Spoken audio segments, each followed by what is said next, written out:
Hey there, folks. Scrambling a little bit at the end, as per usual. But we're back. We're back. We're going to be continuing our playthrough of the Warhammer 40,000 content of PowerWash Simulator. I think we're continuing on to an Imperial Knight this time, which should be fun. Before we get into that, though, I see we have Miss Gloomy in the chat. Hello and welcome. Good to have you back. I think everything is up and running. I think everything is working, so we'll see how that do. But checking in with the kitties, we do have Sky up in the tree. We have Ember and Sammy on the bed. And we have Sherbet in the cat tree. Mason might be hiding under the side of the covers of the bed, off to the right of Ember and Sammy there.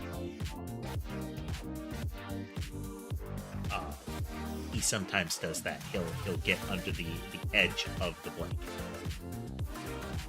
and just kind of snooze there.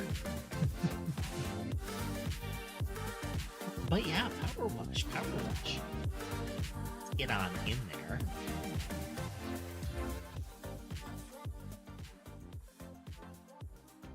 Music down a little bit so we get that full PowerWash sound. Make sure that my audio is not flaking.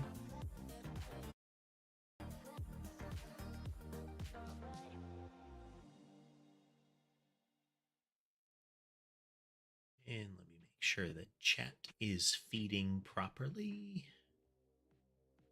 Looks like it is currently. I'll have to keep an eye on it. Yep. An Imperial Knight Paladin. Your next mission engines here is the Ritual of Blessings for an Imperial Knight Paladin of House Hawkshroud. Withdrawn from meritorious duty combating something. Redacted proof pending. Among the fetid chem swamps of the planet something. They have traversed the galaxy to spearhead the frontal assault on B785, which is the planet that they've all been talking about throughout this this content. Redacted for excessive verbosity. Honorable Knight Paladin is an elite unit of prodigious power. Their importance to the battle ahead cannot be overstated. So Imperial Knights, they're not the smallest, but frankly, they're, I don't know, the first one that is kind of noticeably more substantial than any of the existing mechas. Like, there are some that are a little taller but wirier than the there are some smaller thinner ones, let's say, but these are the big chunky actual 40k looking Imperial mechas.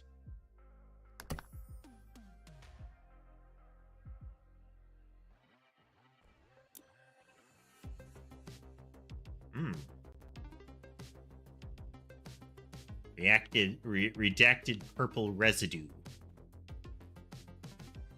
All right, we're over here. This is where we started with the Land Raider. So this is, we have a pre-built scaffold. That's cool.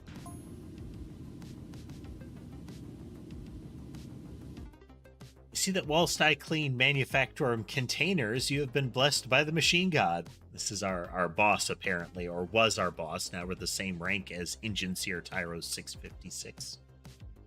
Still, at least now you have the title worthy of the duty. The title that he originally had. Or the same title that he has now, essentially.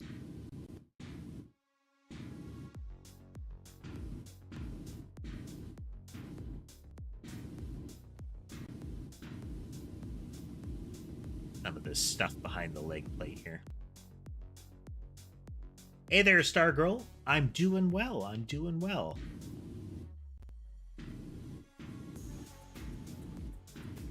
Doing a chat and PowerWash stream here today.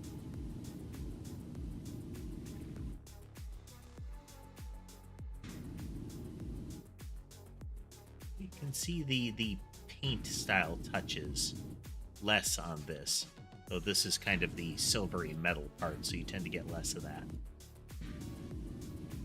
Just started today, Stargirl. So you're right in at the beginning. We started about less than 7 minutes ago.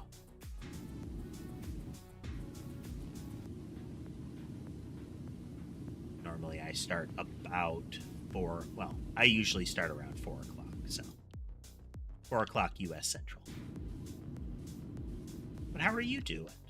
You doing?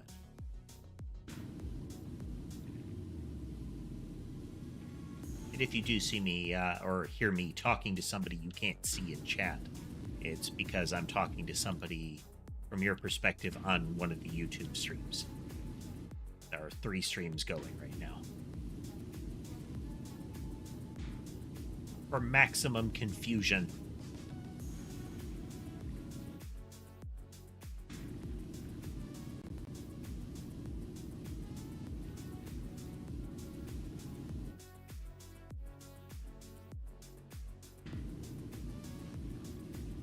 Pretty much, you can see all the goodies here. I don't expect to see it, but there are, you know, YouTube alerts and emotes and all that goodness. I had to do the YouTube alerts custom as far as mechanically. I don't use Streamlabs, and Stream Elements doesn't do YouTube alerts, possibly. Quite a bit of multitasking there. For chat, I use a tool called Social Stream. It's essentially a browser plugin that makes it so I can wire all the chats together, so I can see, like, you know, Twitch and the various YouTube streams all at once without having to use a third-party program. That I do, Stargirl, that I do.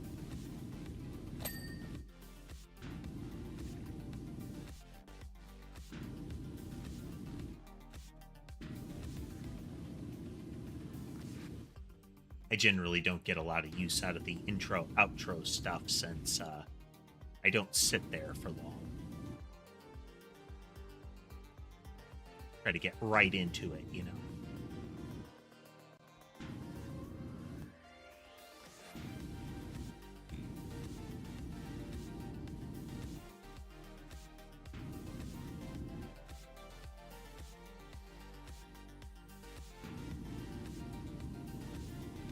You can see a lot of the Imperial Knight's armor is like layered on over an kind of an endoskeleton. You have these plates.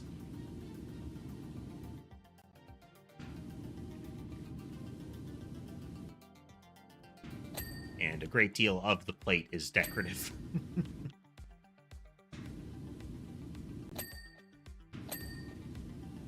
Imperial Knights are really meant to kind of invoke the idea of the old, you know, horseback knight in armor, the medieval imagery thereof. At least in their flavor, you know?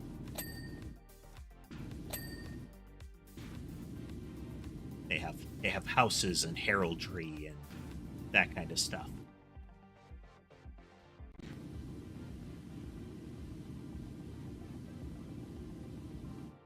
So a lot of them end up being kind of individual operators on the battlefield.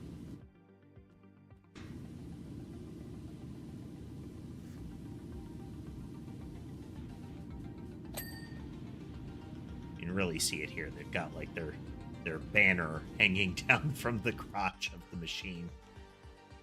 You know, where you normally hang a banner on something.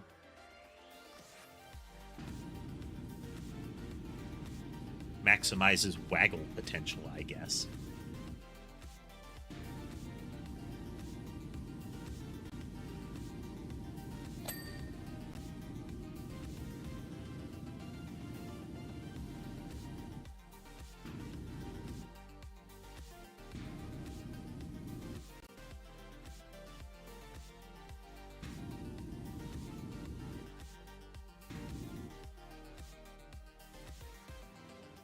There's more to this. There we go.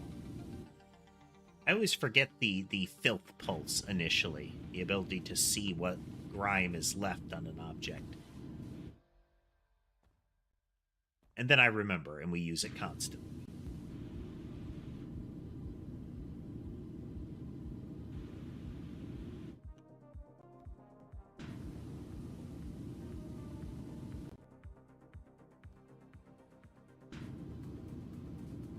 This leg plate is not done.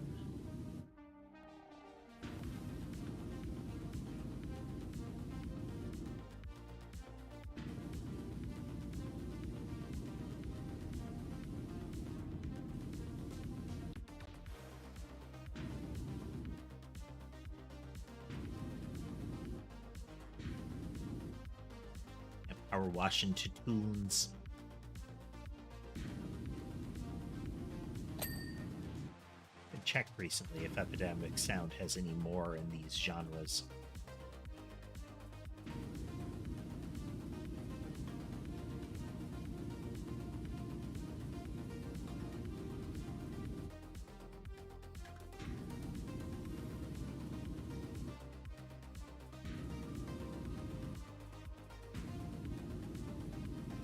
Angle on these leg plates is a little awkward.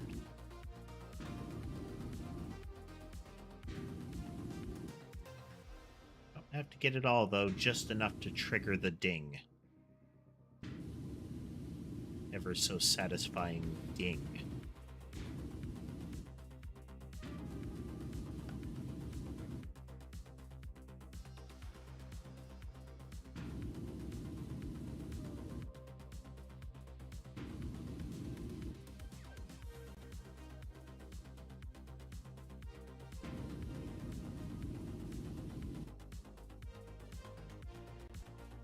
Get our little step stool here. Button F.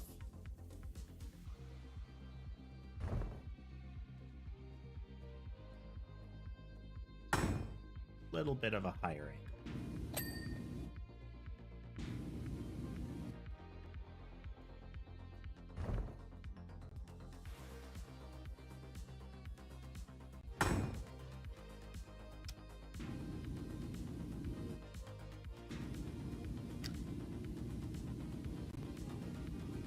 Definitely get to make use of that scaffolding. This thing is big.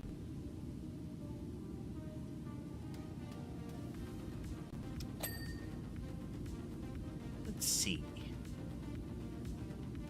Still playing Helldivers off stream. Game's a little intense, and it can be hard to have a crew for like 3 consecutive hours. And it can get a bit frustrating. I don't know if that's necessarily the kind of entertainment that my audience would want, you know.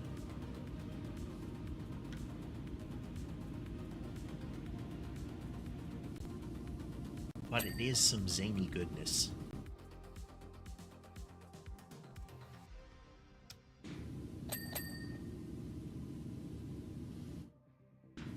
PowerWash parkour going here.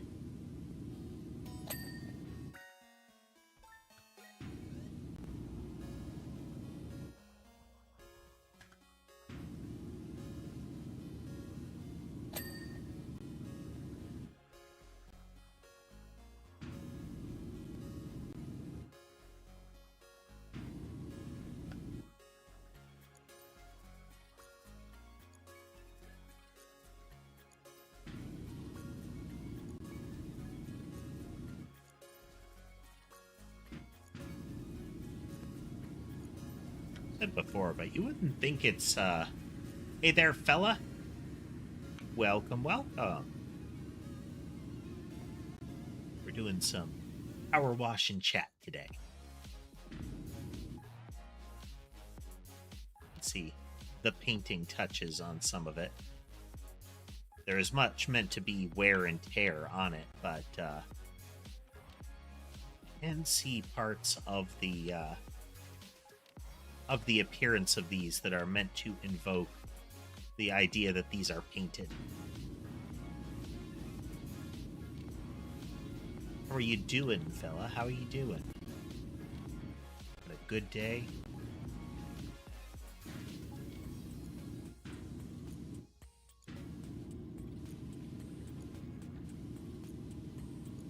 Remember if what exactly the name of these, but I think it's like an eviscerator chainsword or something like that.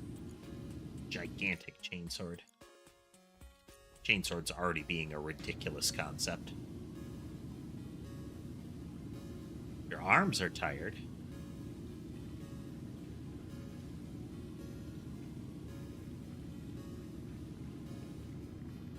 Did you fly all the way in from somewhere far away from you and why are your arms tired? Haha.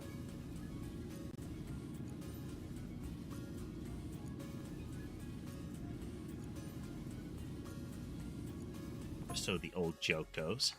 The knight proves their fealty through survival of the something. Survival of the armor. Bench pressing. Well, that'd do it.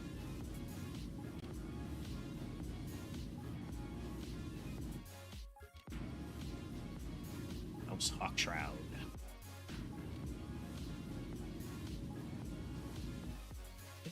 There's our scaffold. Each night, houses collect at the Chamber of Echoes within the sanctuary of a nightly stronghold. Hey there, Trang. Welcome. Let's get a little closer here.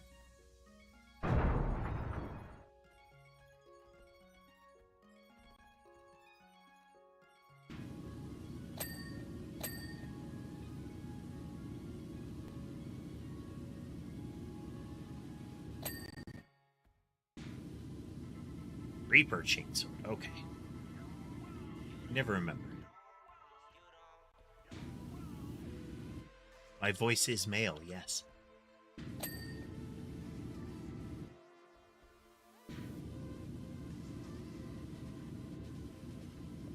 At least classically male presenting.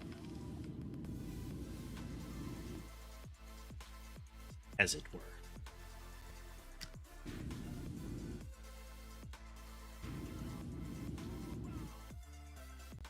Thank you, fella.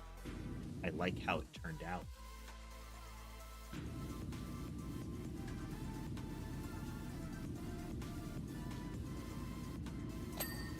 Always nice when you find such a talented artist.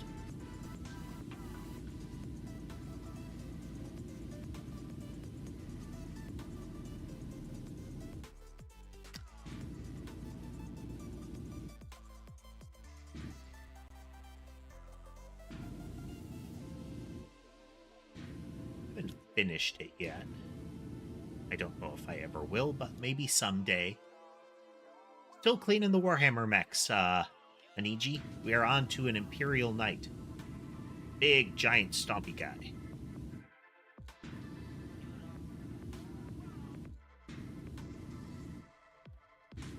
Oops. Let's get some of the bottom of this thing again, too. Slipped and fell.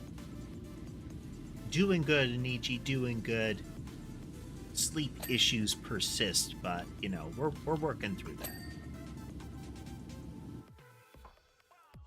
What kind of music do I listen to? Let's see.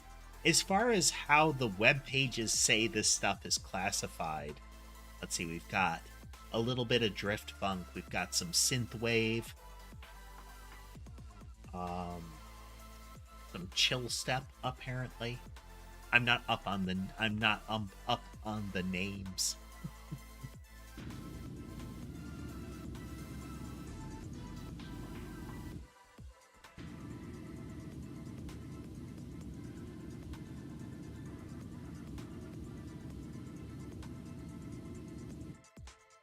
I wasn't aware, but drift funk is essentially the same genre, or is the genre of the you've ever heard the or seen, I'm sorry, the Giga Chad memes. Sometimes when they're on video, there's accompanying music. A particular song accompanies them, and that is apparently drift funk. I'm picky about those because I don't like the ones that have really discernible vocals. Not a big fan of vocals in my music anyway. Instrumental only, please. As far as stuff that I would listen to like this.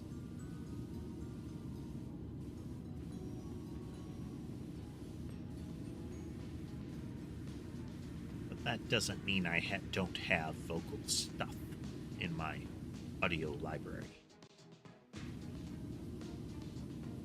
Just easier to listen to something without vocals when you're on a loop like this.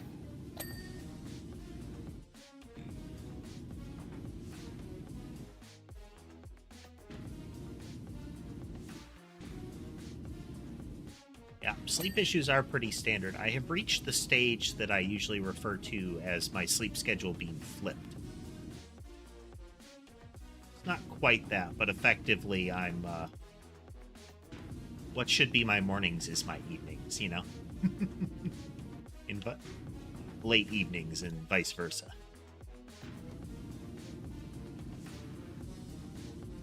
Frank Sinatra. I have only heard a couple of those. I can't say I'm thrilled with the singing with that kind of music, but I do appreciate somebody that can sing well, you know? And Sinatra definitely seemed to be able to the extent that he's kind of iconic of that sort of almost like, I don't know what it would be called necessarily, but you're sort of, you know, lounge singing, almost casual seeming lounge singing.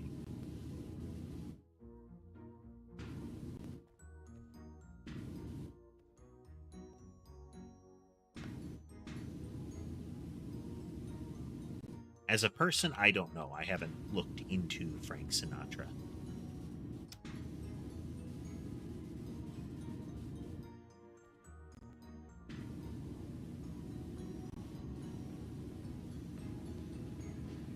Out of the mind that you can truly separate the person from the art. I would say that the art often ends up getting contaminated by the person in some fashion, for good or for better or for worse.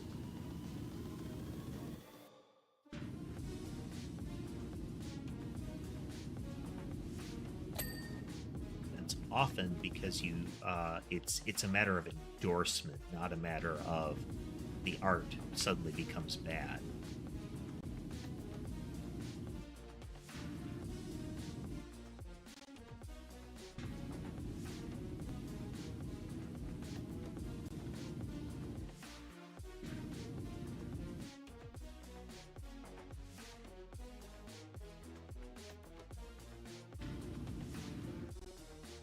Let's see. As far as older music styles, I have been known to partake of modern takes on classical styles, so older styles. Electro swing can be kind of cool. I know it had a period in the sun some years back. Caravan Palace did some good stuff. At the commencement of the sacred ritual, each young noble enters the room and occupies their night house. Throughout the night that follows, the noble's mind will fuse with the neural network of the thing. That is essentially the core inside of it. Perhaps that sounds pleasant. It is not.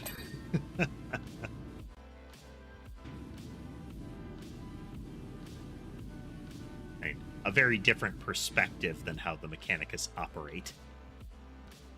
The Mechanicus are really big on, like, body replacement in cybernetics.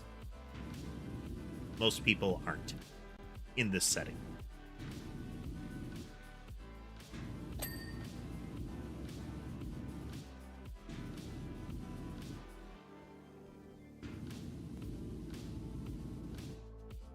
I find I would be one of those people But at the same time, while I don't believe the future is automatically dystopian, I recognize that our society as a whole is currently entrenched so much in capitalism that I would not want to risk it.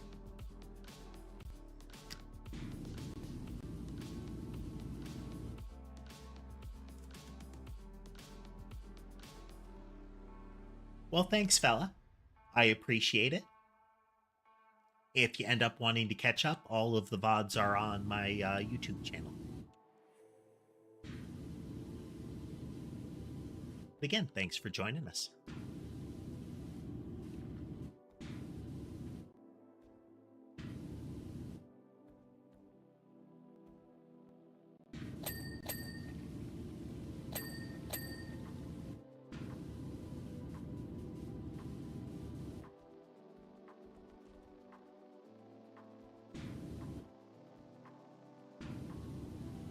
It's like a repeater cannon. Battle cannon. There we go.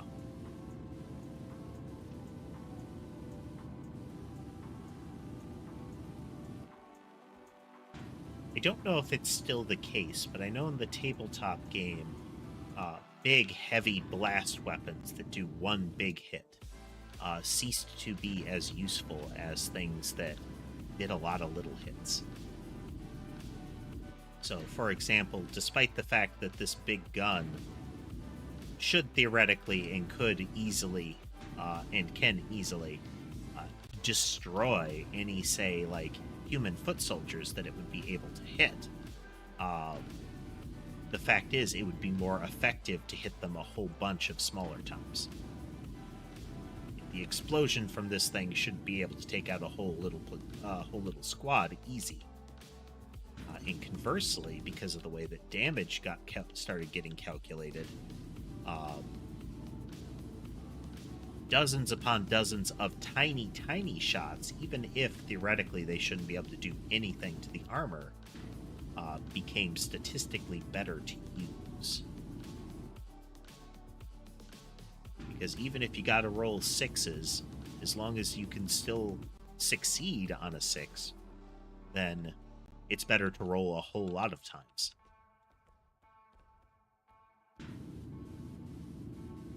Because if a bunch of little foot soldiers can bring down something like this, it is a fantastic net gain in value.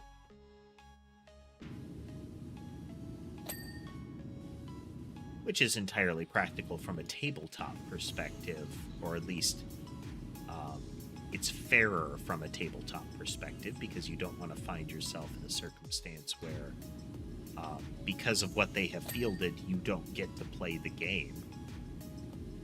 But at the same time, thematically, it leaves something to be desired. You know.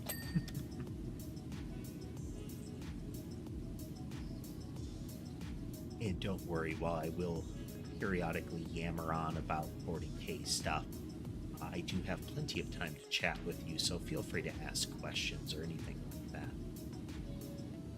Or just talk in general.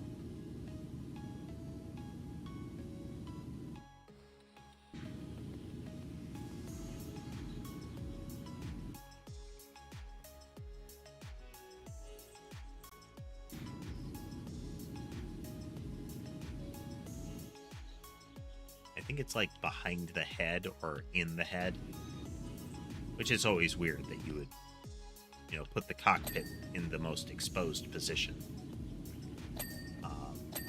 Or at least the pilot in the most exposed position, especially if the pilot does not see out of the front of it like that.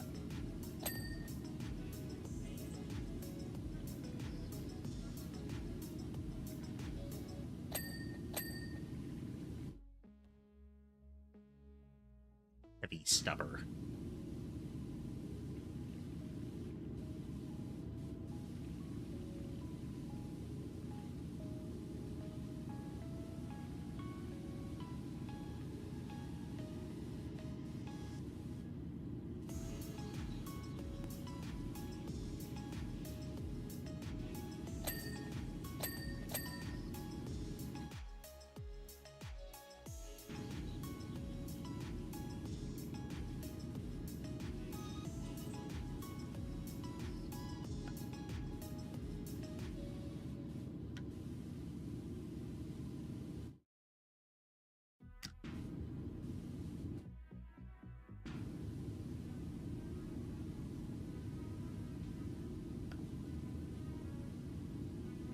everything I can from the front here.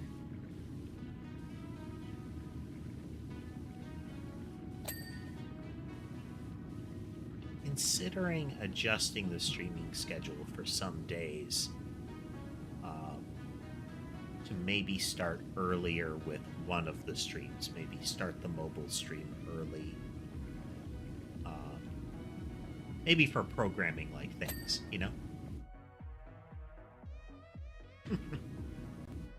At the very least, Miss Gloomy, you'd expect the pilot would be, you know, as far inside the armor as possible, since if the pilot goes down, the thing stops working.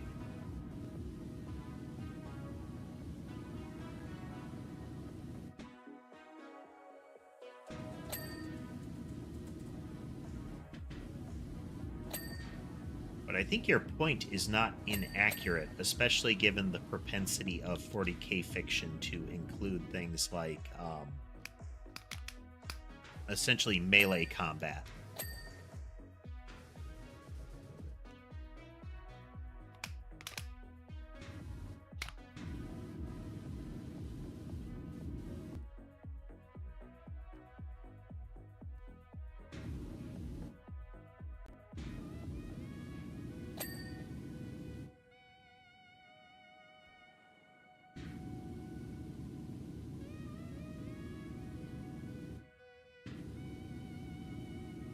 Much of the interior of this from every angle we can, because it's really fiddly.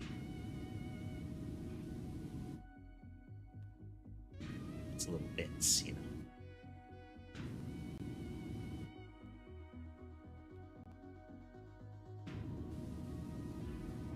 Mentioned it with the Dreadnought, but this is why you often paint in pieces and then kind of assemble those pieces after they're painted.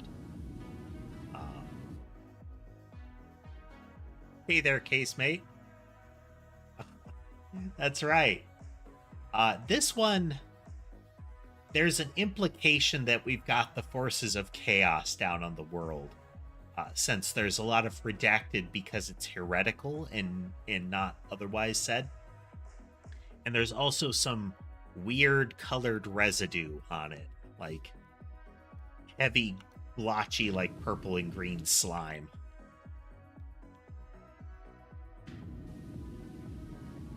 But how you been, casemate? How you been?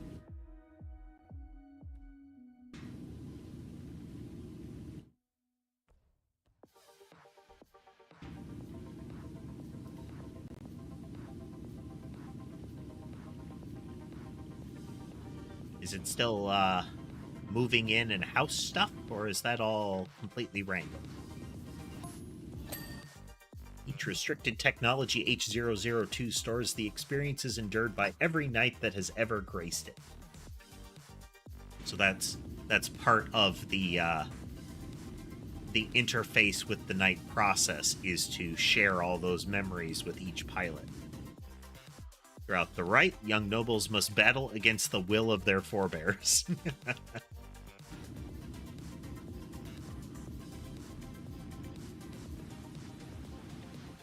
You make the morning.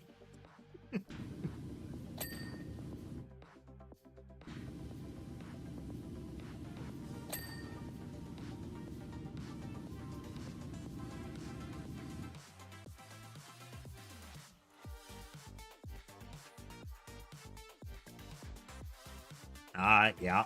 Yeah, it can be that way, that's for sure.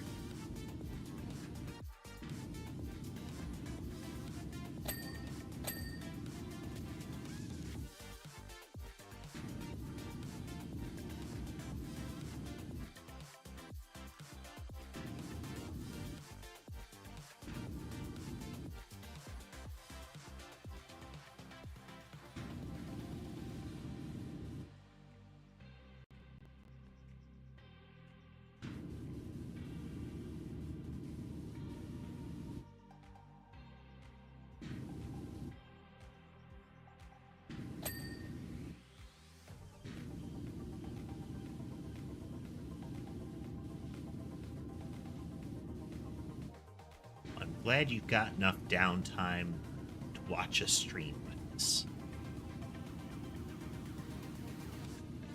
Definitely appreciate that you felt that this was a good way to spend what little downtime you have.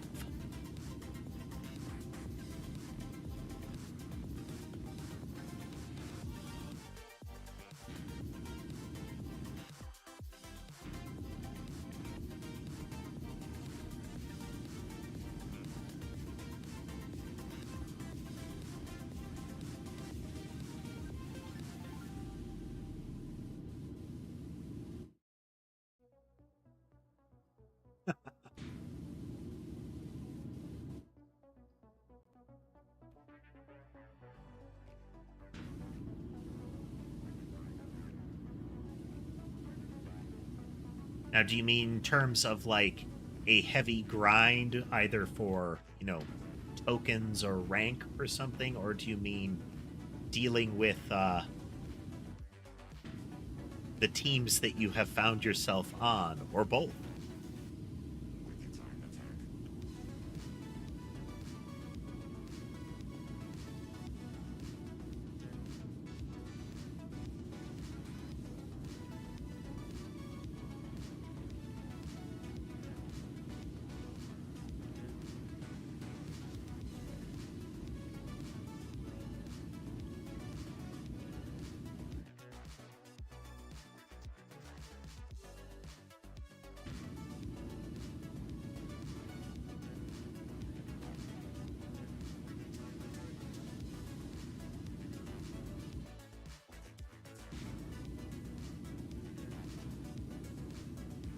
Hard to get all the bits on this. Jeez.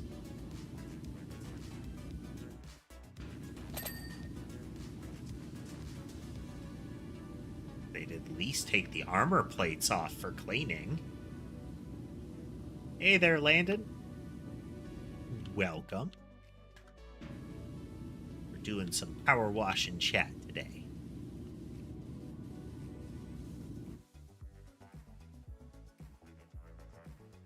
Doing the 40k power wash content.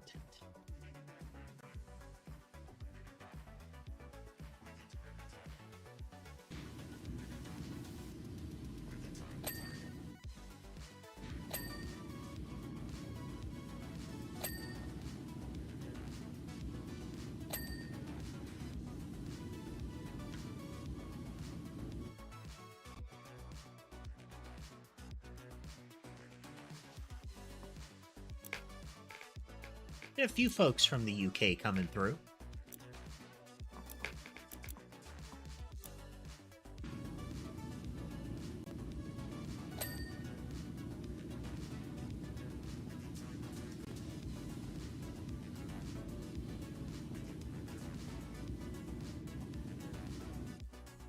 Shame the convenience of the schedule doesn't quite line up for everybody over there, but I appreciate you swing through either way.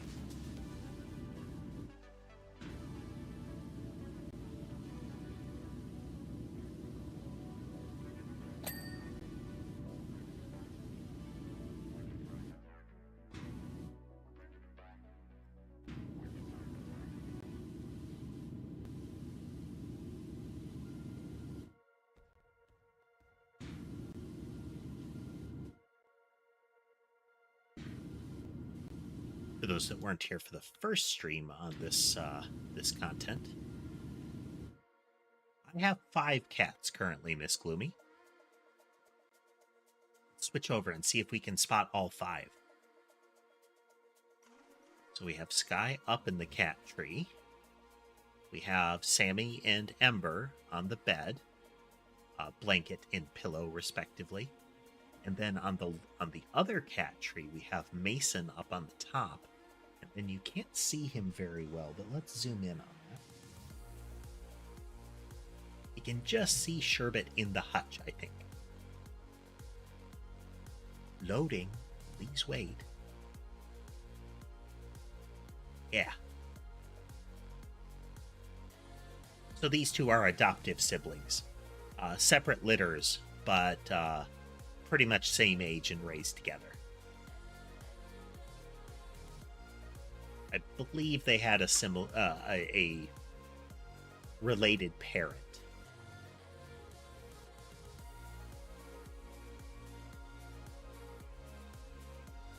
They're sweeties.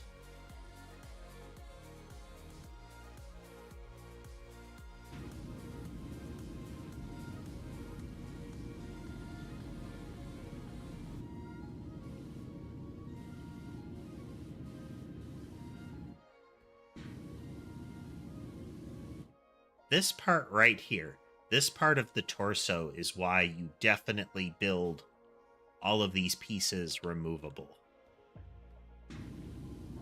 Because getting in there around these kind of frames with a brush is just not going to happen.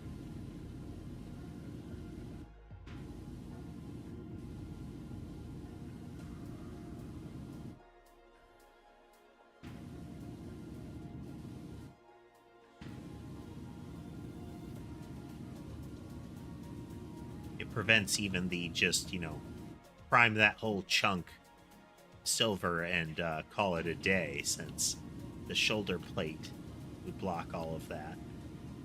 And even then, there'd be the insides of some of the frame to contend with.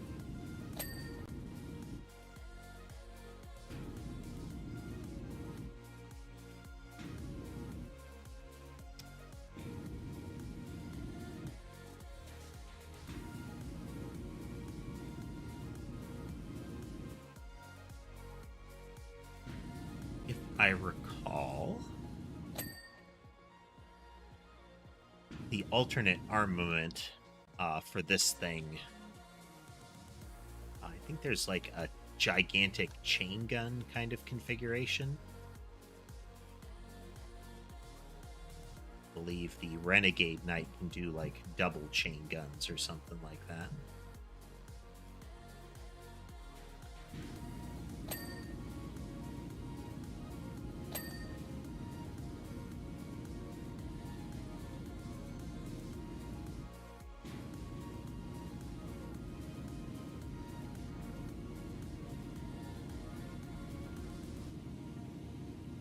This type of Imperial Knight always has kind of a hunchback look to it, because of how the head is leaning forward and you get this big old back plate and pauldrons going on.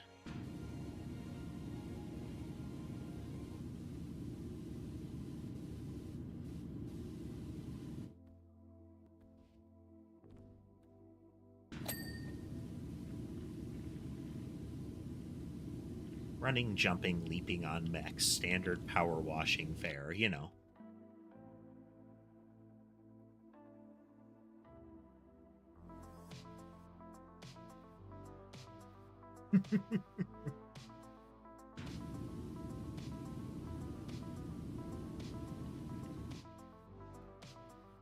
Now, when you're setting out to finish painting those, do you use an enamel paint or an acrylic paint?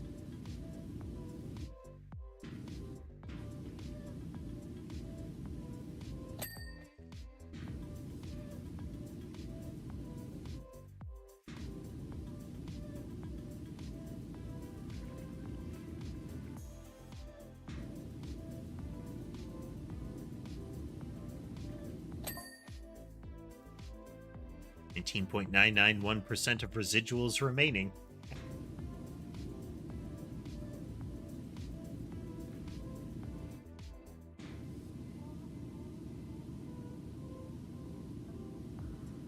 Are you losing your touch engines here?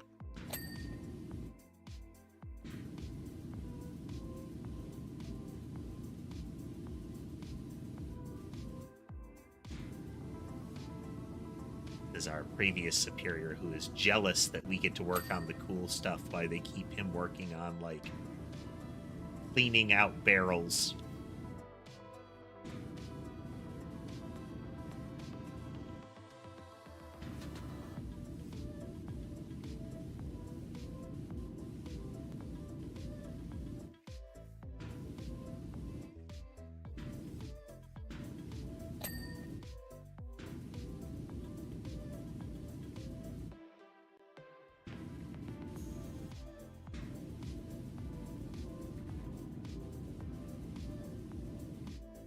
If you look right here, these are 3D renders of the actual Games Workshop models. Like, this exhaust vent is a solid object. Usually they're like, you know, two glued together, but...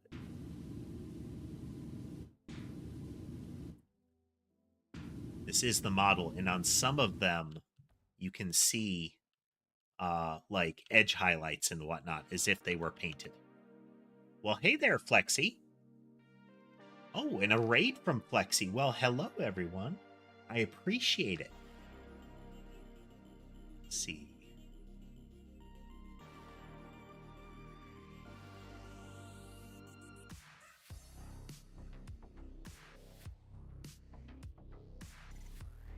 That can be the case, casemate.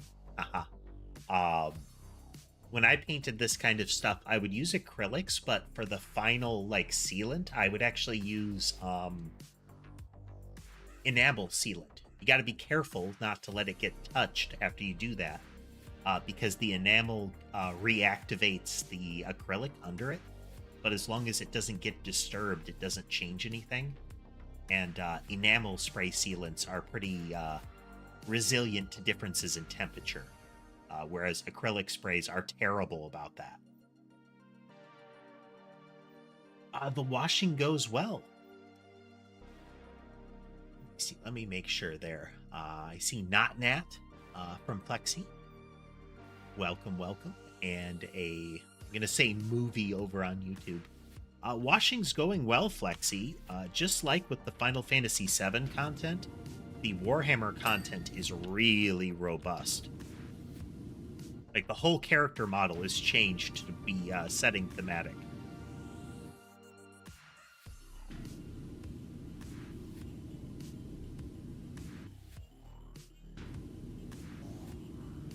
Hey there, Tess. If I am reacting to somebody you cannot see in your chat, they are in one of the two YouTube streams.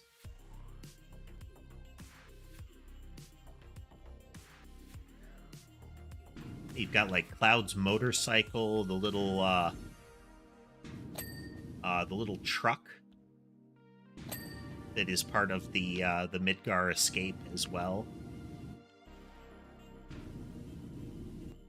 Got Barrett's bar, or is it Tifa's bar? One of those two.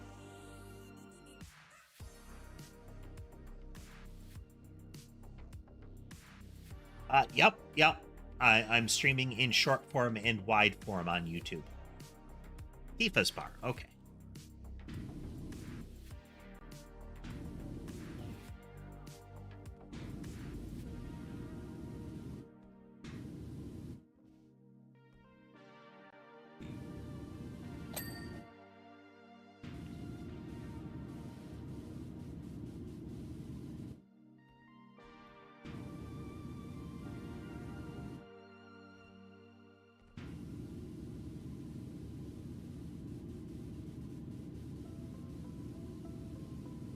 I saw they released this, and while I haven't painted 40k stuff in a while, it's always nice to touch on the setting, you know?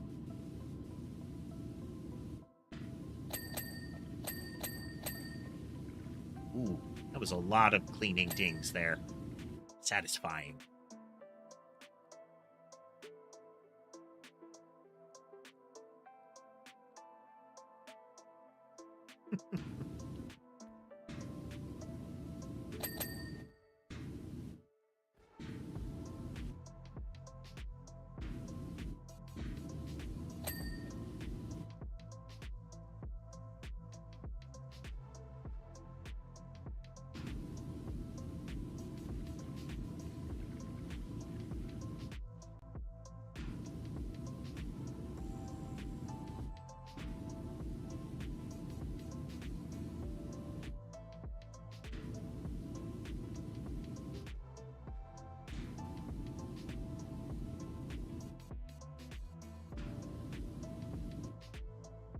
So many little alcoves for dirt to hide.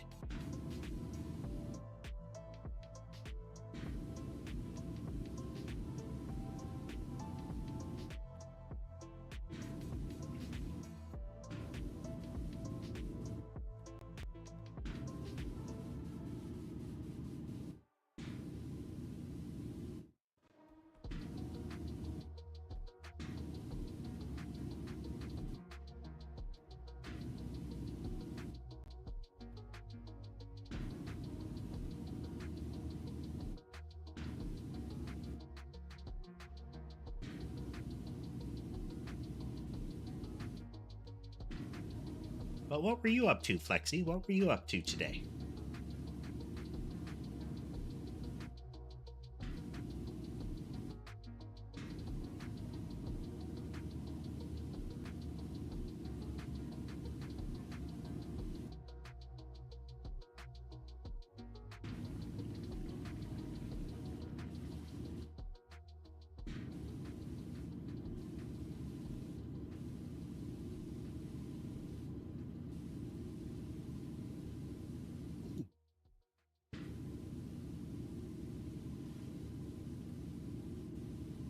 Any cool games in the showcase?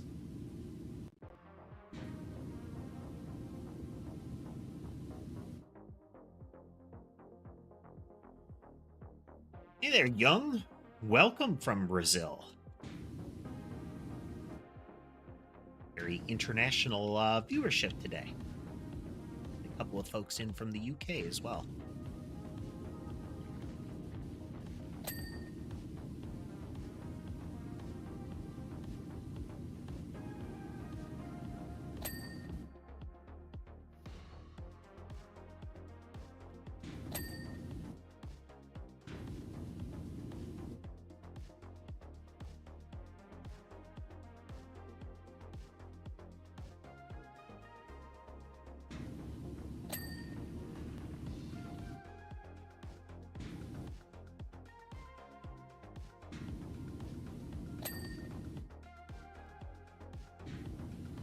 Rub that obligatory Aquila down there.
For spooky games, I tend to be on the lookout for something that is suitably atmospheric and not 100% reliant on jump scares.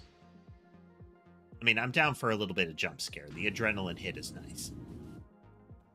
But there's plenty of them that either rely on that or rely on the, oh, you gotta hide from the monster, go find a closet. And I find that boring.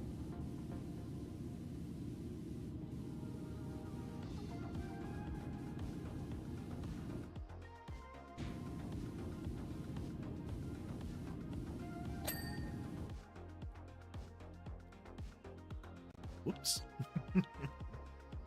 That'll give us an opportunity to clean up into the chest plate here. I appreciate it, Flexi. Let me take a look and potentially keep an eye out. Let's see, what's another one I have been playing off stream? A nice relaxing game called Thaumaturge.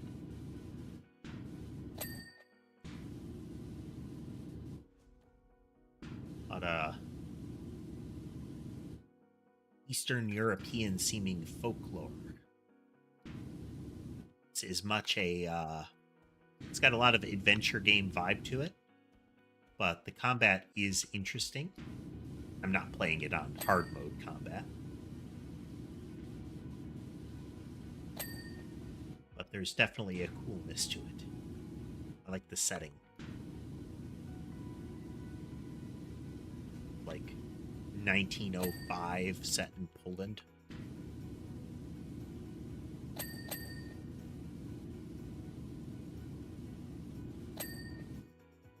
Let's see, what's my other cool, quote unquote, cool down game? Helldivers right now. Miss Gloomy, as far as Fallout games, I really enjoyed Fallout 2. The subsequent Fallouts for me, have been a mixed bag. Uh, I like roving around the landscape, kind of rampaging around, but I don't like how every Bethesda game almost universally insists on being to have level scaling. I don't like being punished for leveling up.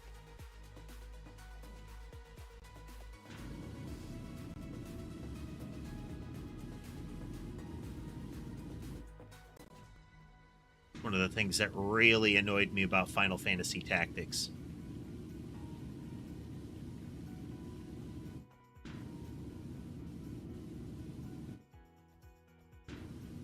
Like, oh yeah, you'll be really strong for the story battles, but God help you if you get a random encounter.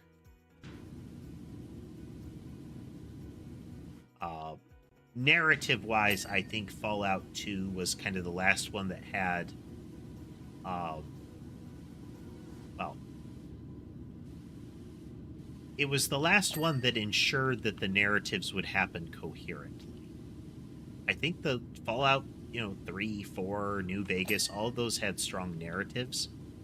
But what would happen is, because of the way that a lot of the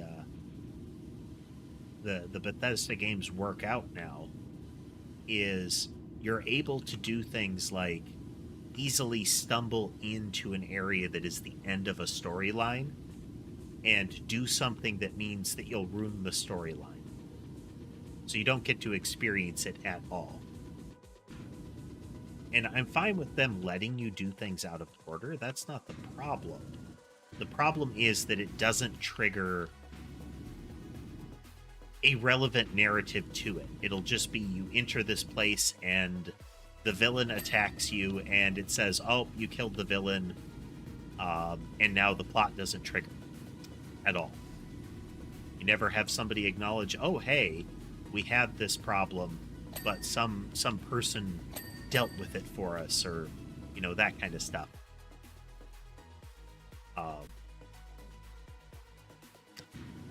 Like, I appreciate them going for the freedom, but at the same time, it does feel kind of lazy. Like,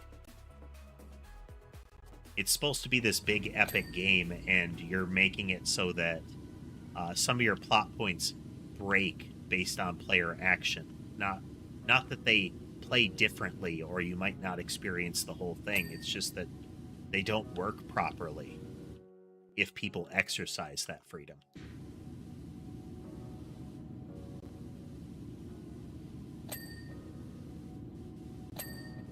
That said, I tend to cheat in those games and use them as a power fantasy.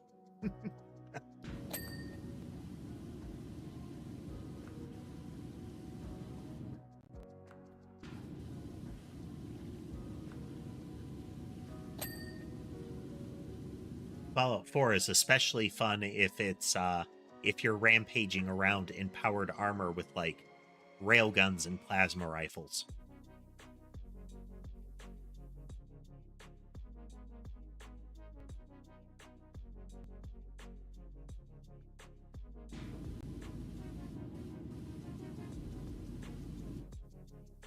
I mean, I think there are more stories that are worth it than that, Tass. It's that it is so likely that you're going to short circuit them that you don't get any of the narrative. Now, that said, that's worth it in, again, the Bethesda game format now, where a lot of the story presentation is in some guy like right up in your face, making full eye contact perfectly the whole time, talking at you.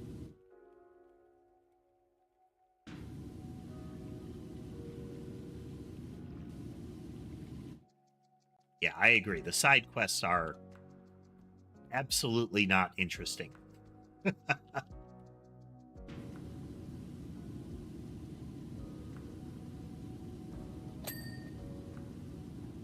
And 4 doesn't do you any favors in that regard, because you have all the, like, unlock this settlement mini side quests that are universally go kill those mutants over there or something like that,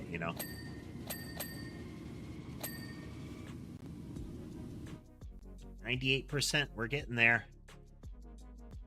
I know there's still a Predator tank as a remaining thing. So we've still got at least one more. But boy, this one's involving.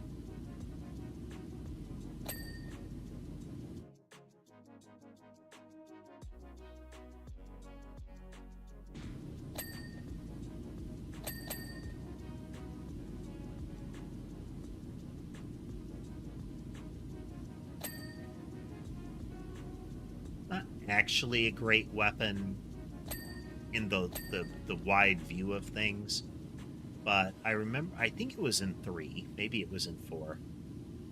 There's a custom weapon that you can build, one of the things you got to find a pattern for, that is essentially just, it launches junk.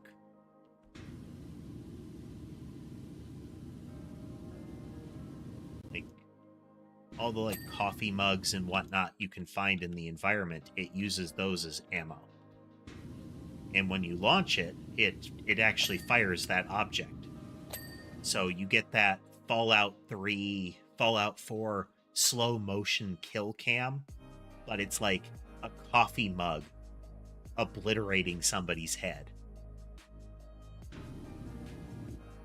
There's something magical about that.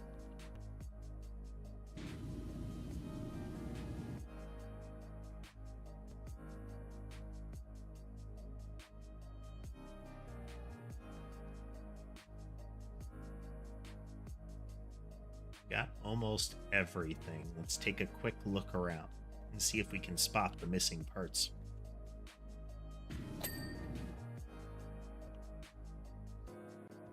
Before we resort to the look at the list and pore over it carefully.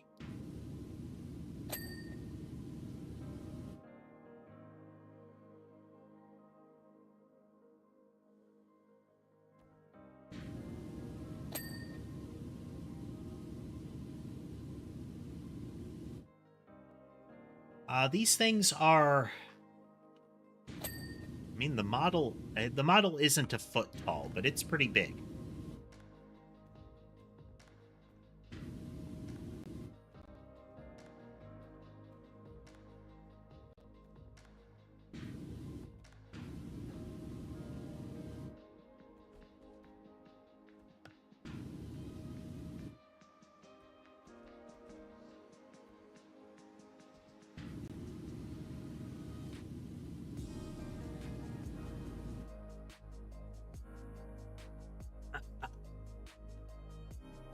It is.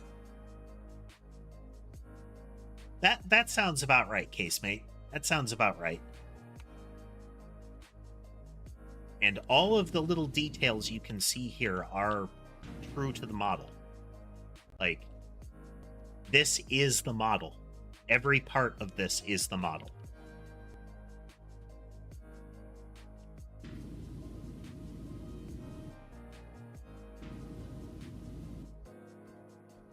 And it's pretty much to scale, too. As far as, like, the character next to it.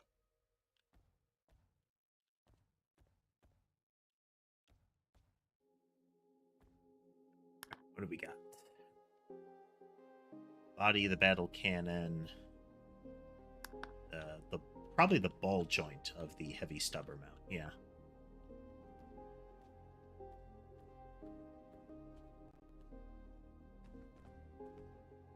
Even this scaffold right here is a model that GW sells.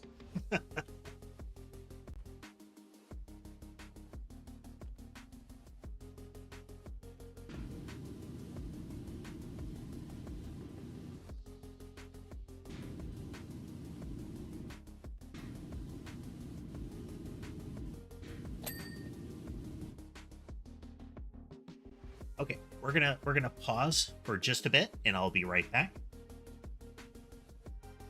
Top up some stuff here.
back, settling in here.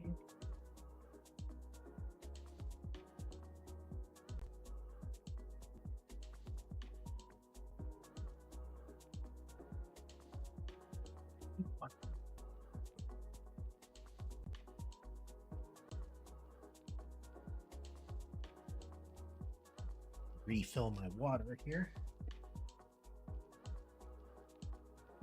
Oh, sherbet's peeking out.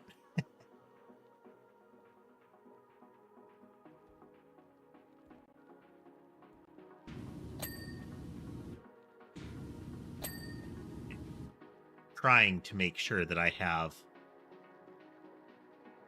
plenty of water nearby so that I'm less tempted to grab like an energy drink or something like that. You know, they're probably not helping my sleep issues.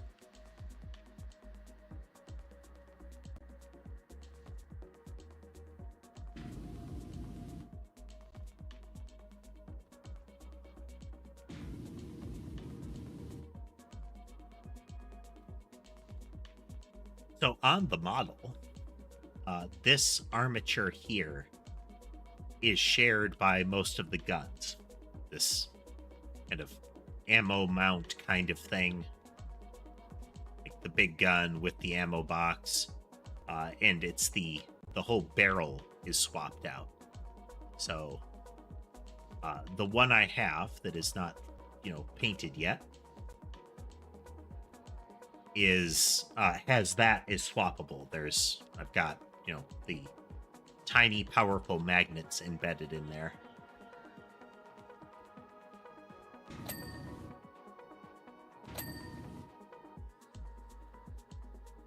All right, let's see if we can get close enough to the battle cannon to see where on the body.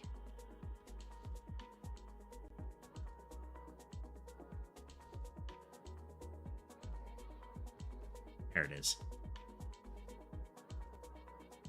Yeah.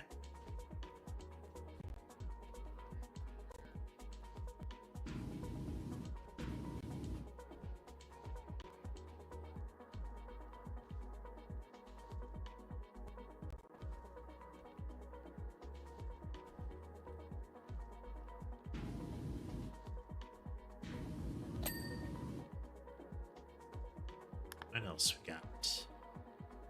That's the right side of the chest. Helmet's a hassle to get into. One of the lower legs.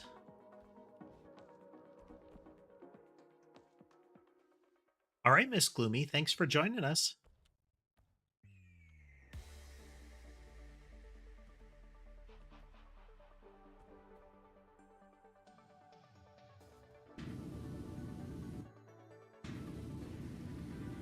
Well, you have to get to that from behind or beside.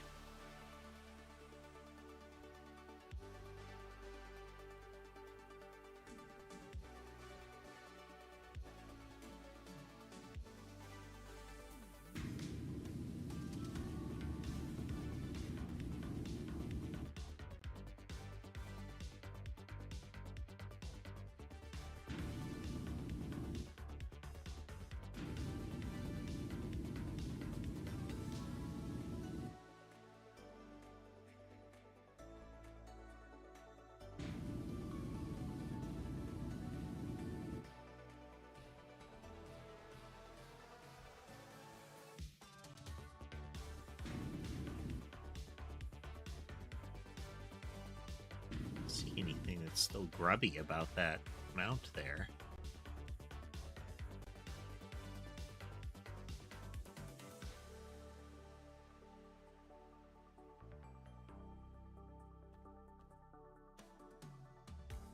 That one.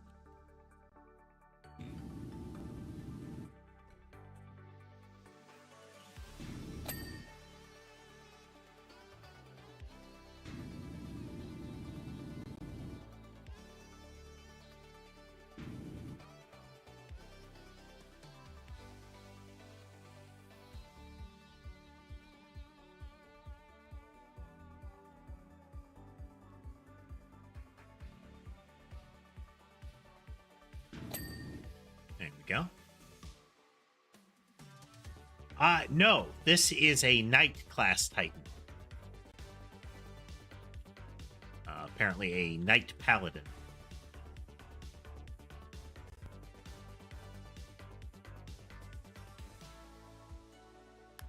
All right. Pelvis plate. Heat sink pipes. Something on the chainsword.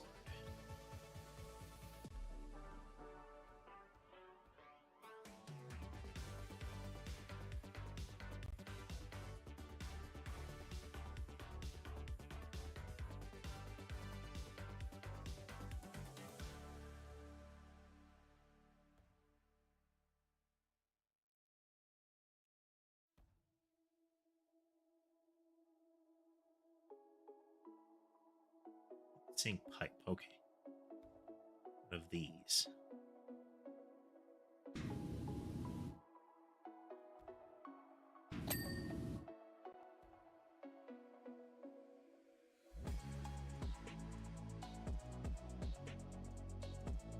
Also, hello, Catoman, and hello, One, it looks like. Welcome, welcome. We are doing some power wash and chat. The 40k content dropped, so we had to fire up some power wash on the stream. We get chainsword plaque, Elvis plate, helmet, and the stubber mount, which is that going to be in the... Is that one of them that's in the torso? I know this one.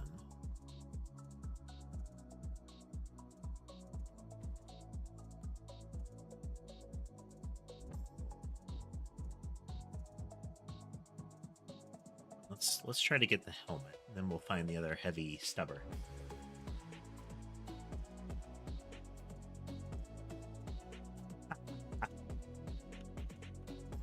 Well, lol it is.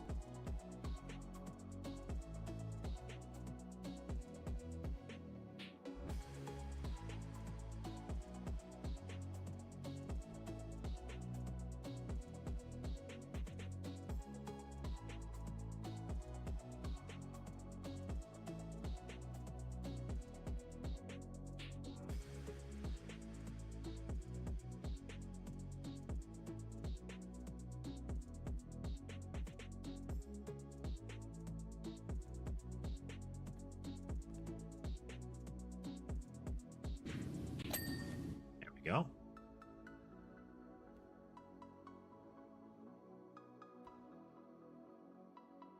Something in the helmet. That is true, lol. That is true. Big Mac. Oh, there we go. A little bit in there.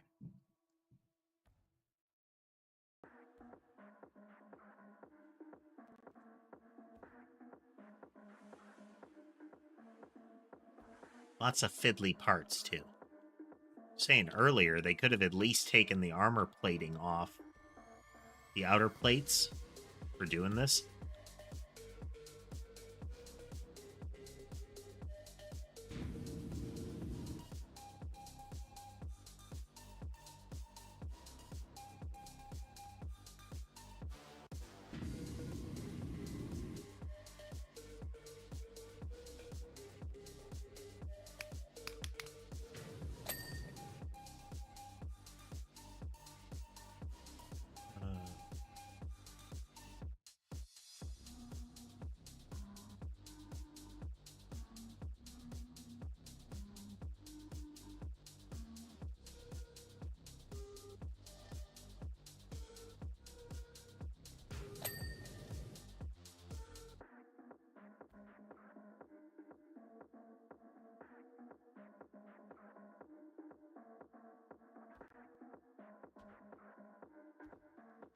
Is the plaque.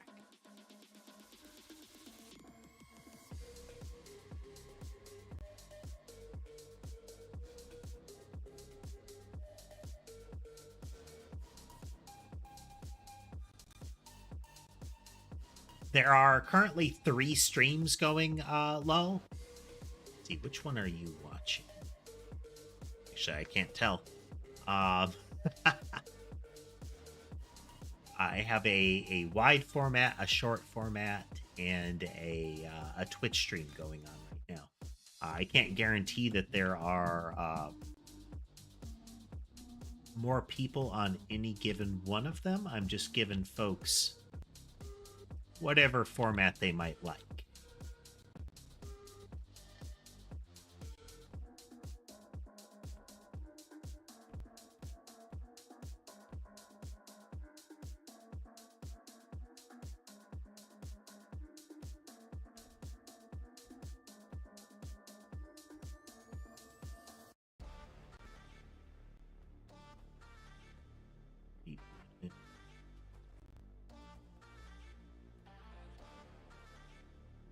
There it is. Okay.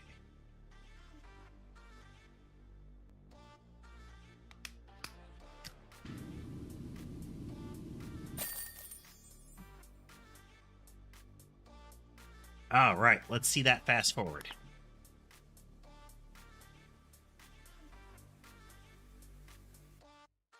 You can only see it very briefly in high speed mode, but you are a little Adeptus Mechanicus guy, the robe and the metal armor and implants and whatnot. Chant of the Electromancer complete. How would you have Electromancers involved in this? Engines here, it is glorious to see a knight so illuminated. I feel its motive force yearn for its destiny. I'm told that our forces are now fully assembled, cleansed, in boarding for B785, the planet that they refer to constantly.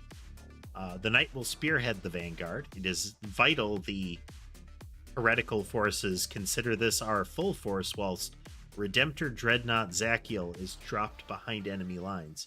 A prior one that we worked on. Trust that we will soon hear of our momentous triumph. Oh, a Thunderhawk. Okay.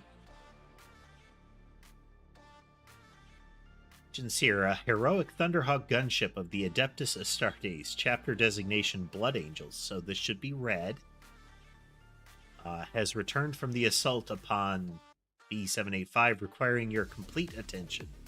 Communications confirm that the artifact is on board, and the venerable Archmagos somebody other is on standby to assess its viability. Gunship's exterior is befouled by noxious contaminants from the almost certainly Chaos forces. Extensive sanctification must occur before the vehicle is approached by the Archmagos. 8 fairy lights and now you're glowing. Well, you're probably gonna need to,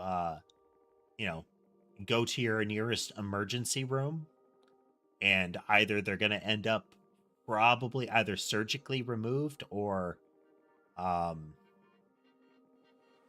you're going to be given particular accelerating chemicals, and you're going to have a bad time shortly thereafter.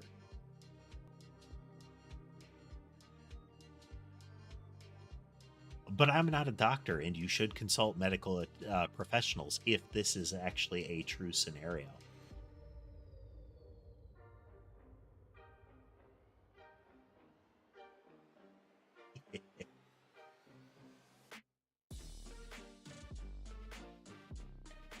Meta recordings taken from the deployments of the assault were relayed during your rites of cleansing. By the will of the Omnissiah, the tides of war may soon turn in our favor. So there is a series, a more senior Adeptus Mechanicus that is going to check the artifact, but... oh yeah, we got some Nurgle going on here. Look at that. Redacted residues.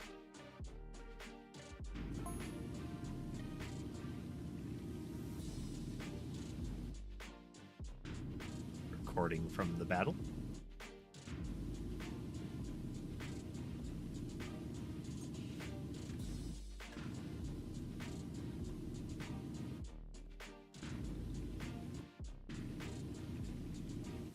Approaching rendezvous.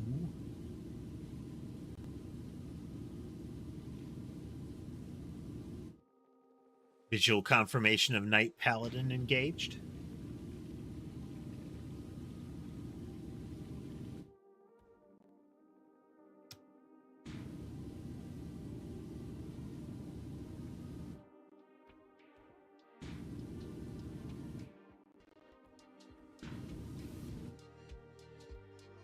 It's bringing honor to House Hawkshroud.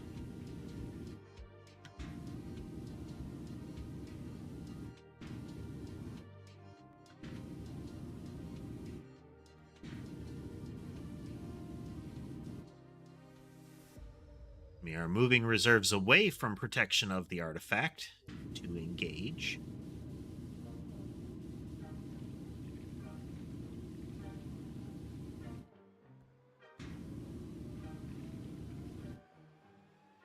To drop the Dreadnought and our battle brothers behind enemy lines. Now, the Dreadnought seems to be an Imperial Fist. I mean, the Astartes do collaborate, but it seems weird to have just the Imperial Fist Dreadnought be represented.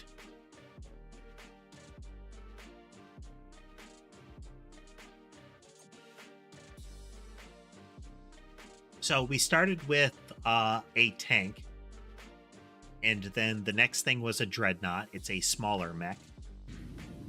Quote-unquote smaller. Then I think the next was the Knight. Remember if there was something in between there. But then we had the Knight, and now we have a transport ship here. You can see this front hatch is one of the inexplicably drop out of the front with no cover. The Knight was in yellow colors, but the Knights are house colors, not chapter colors.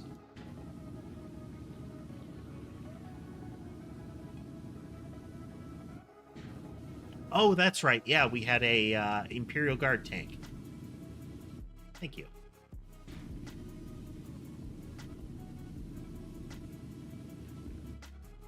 The one with the standardly uppity commissar haranguing us the whole time. The Knights are kind of their own faction.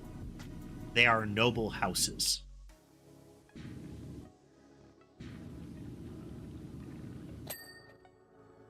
Which in a way makes each individual knight kind of a faction unto itself.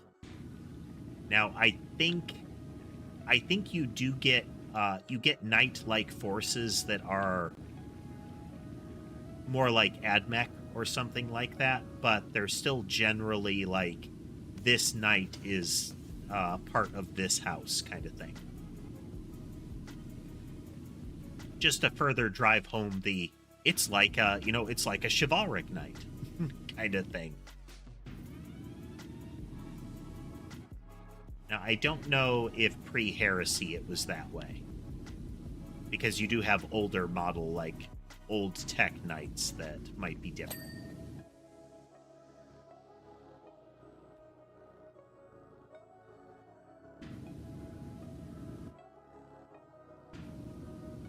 Yeah, there is a vibe of the house has to like stay on good terms in order to have a knight, since it is a thing that they're expected to bring, you know?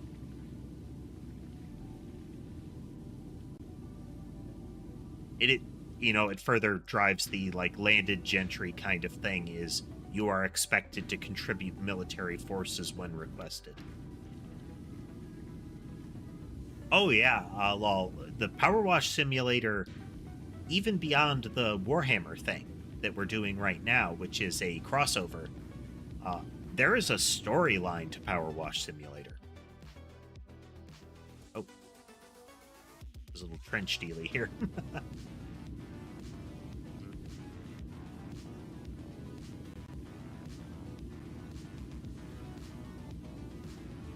lore, storyline, kind of various subplots going on.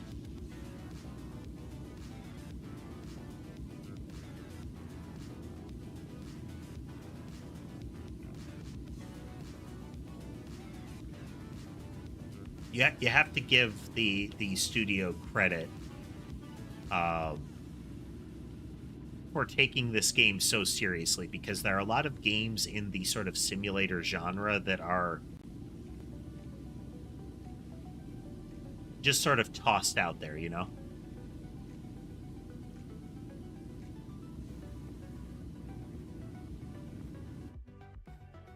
Yeah, it's the goo on the bottom that I think drives home that we've got a Nurgle thing going, you know? And it's not just Ichor that we're seeing.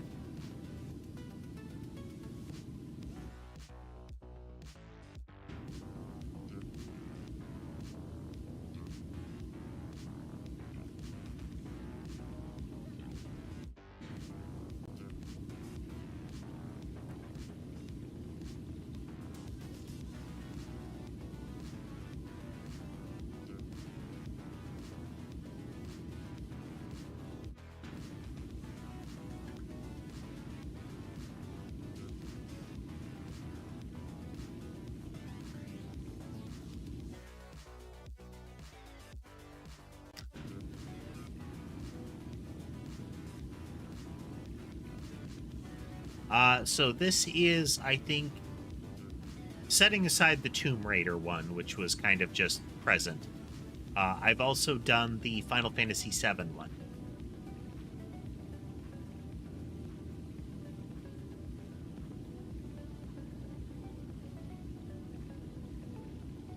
Wasn't terribly impressed with the Tomb Raider one.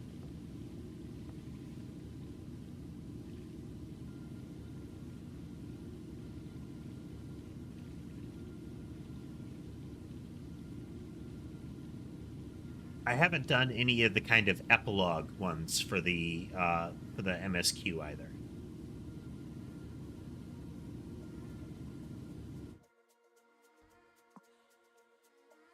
Again, comical that there is something we can refer to as the main story quest in PowerWash Simulator.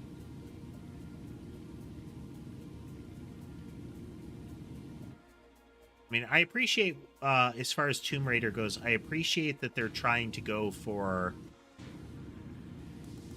a more narrative kind of thing.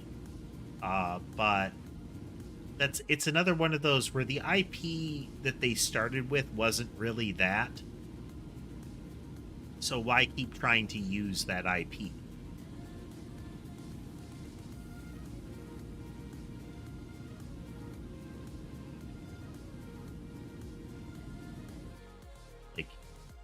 It's different when you start something and you sort of veer off of it afterwards, or the original form wasn't what you is considered non-canonical or something like that. But Tomb Raider was an established series at the well before this.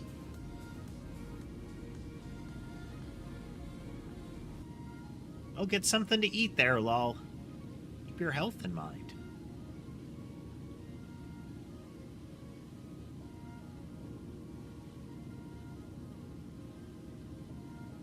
Yeah, I mean, I liked the expansion of the setting that you could see in that. It was kind of a hero shooter that they made, but there were a lot of badly done live service aspects to it. And hello, cheese, hello. Yeah, sorry, the streams this week are probably gonna be unpredictable. They'll be during the normal times, but the sleep is really wrecking me this week.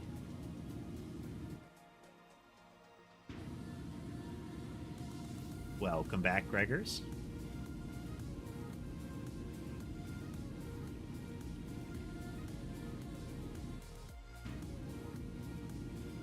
We're gonna try to have some coding streams tomorrow and Sunday. That's the goal. Why, yes, I am a VTuber. It's subtle, but you can tell.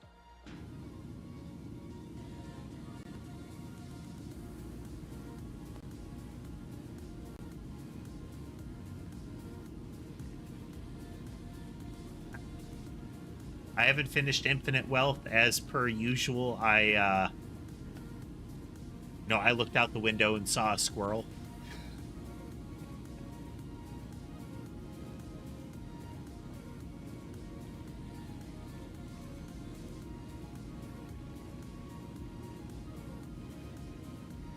No worries at all, Gregors.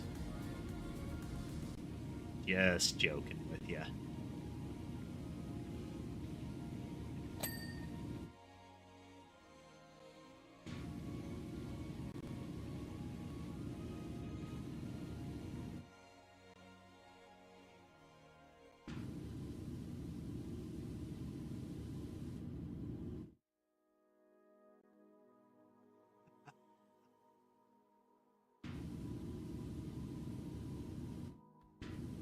I probably would need dragging through the 14 MSQ tasks if I was in Final Fantasy 14 mode still.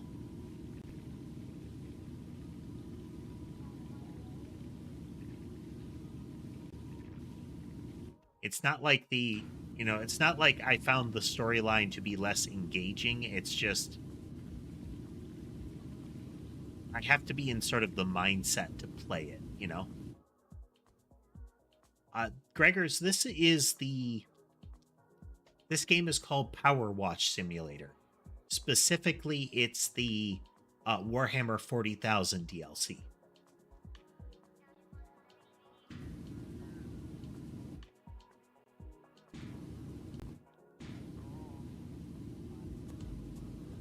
I'm probably going to end up popping back into 14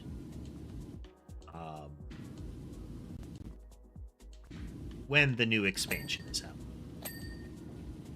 I generally don't stream it because I keep getting my videos claimed because of the music of the game.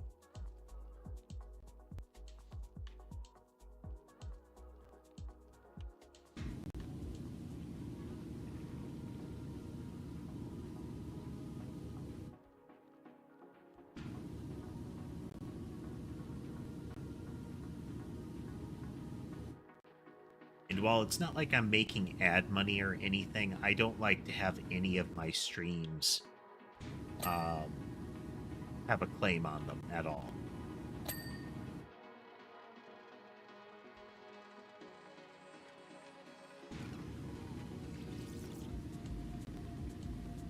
I always mention it, but I was only ever interested in Fortnite back when it was a tower defense game.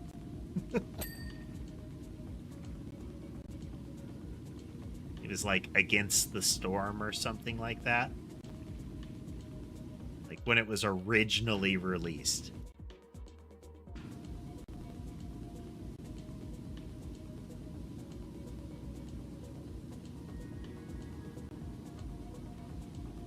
Way back. Way back. It wasn't terribly successful. 2015 is way back. Those oh my god moments, you know?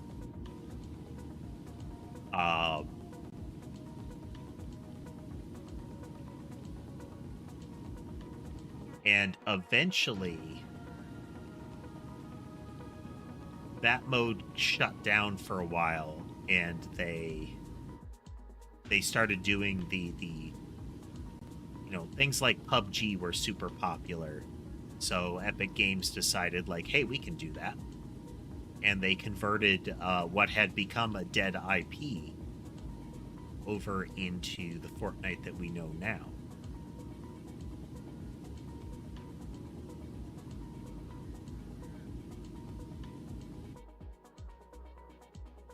Oh, man.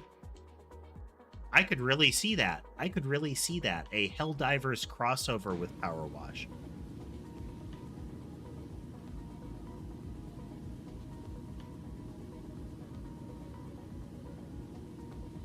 All right, Cheese. Thanks for joining us.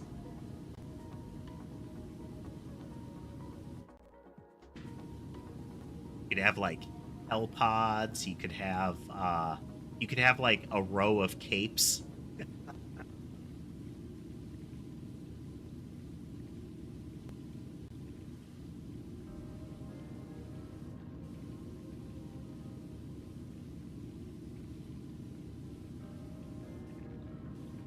Eventually, they're going to give us those mechas, so we could have something. Oh, you could have like an eagle in the Pelican.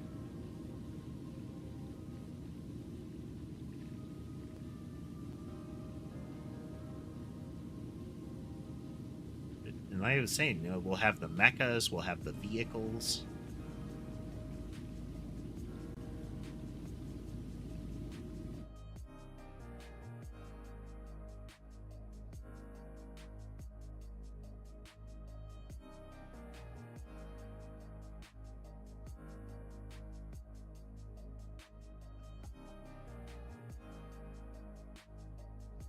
Thanks, Craigers. Get some rest.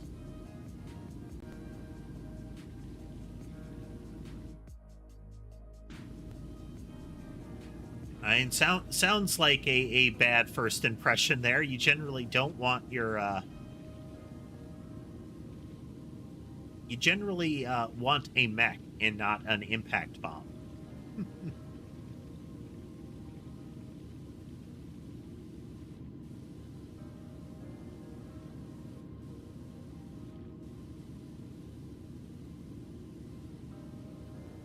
I managed to do one of those meteor shower planet missions solo. I brought a shield pack, and there were plenty of times where I was huddled in one of those blown open shipping containers, like clinging to the ground while the explosions went off around me.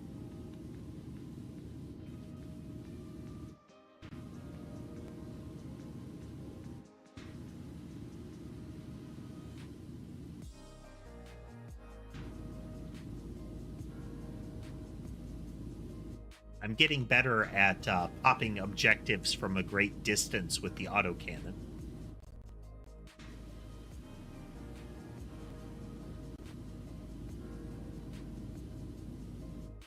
As long as I've got an angle on the vents, I can take out the bot factories. And there are the robot comm tower ones that you can hit from as long ways off.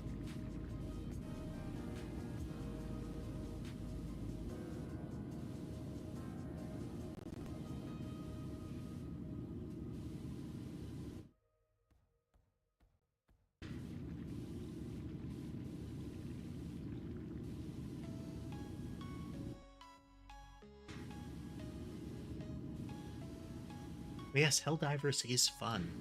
I enjoy it. I'm looking forward to seeing what the new War Bond adds next week. I'm also looking forward to their community engagement here, because the CEO had to come out and like publicly apologize for some of their Discord mods and their devs on Reddit.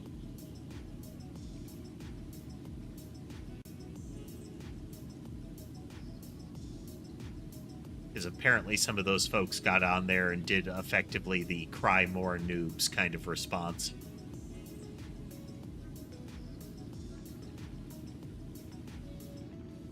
But I really do appreciate the fact that they're willing to do that.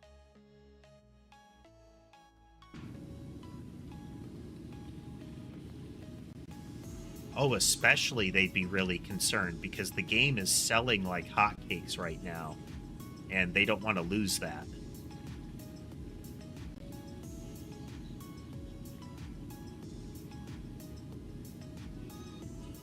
Like, the sales curve is the opposite of what you normally see with this game.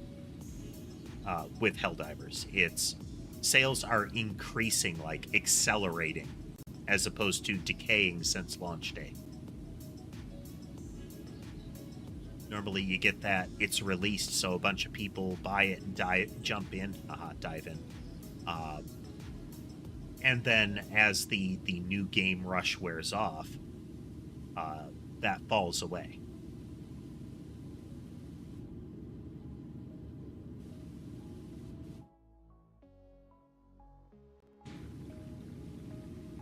So having some goobers getting out there and defending everybody, probably not what they want to have happen.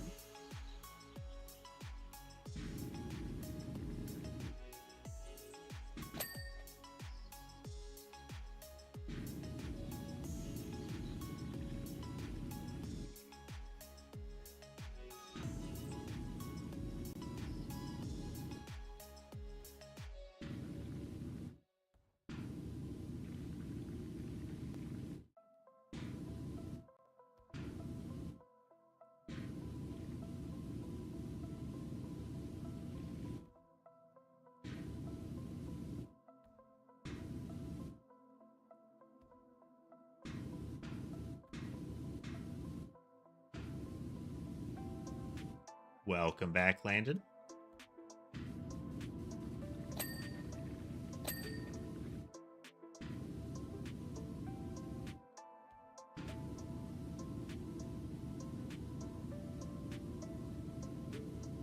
Rubbing down a Thunderhawk gunship.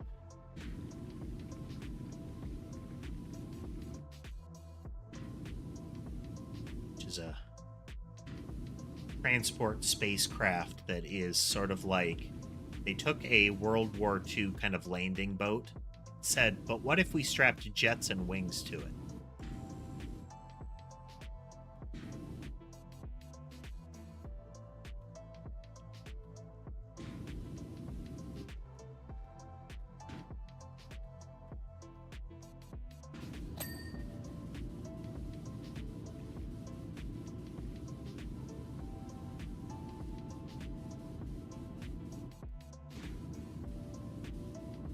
As is the habit with a lot of 40k vehicles.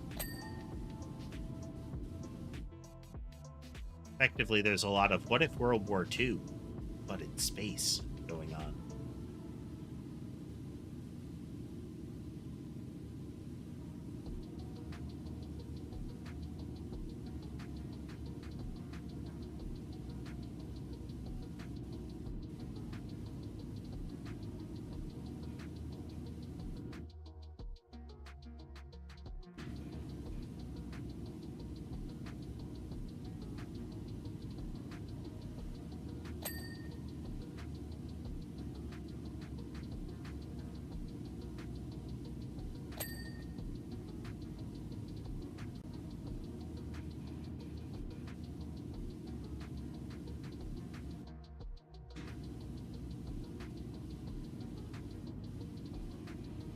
And welcome back, lol.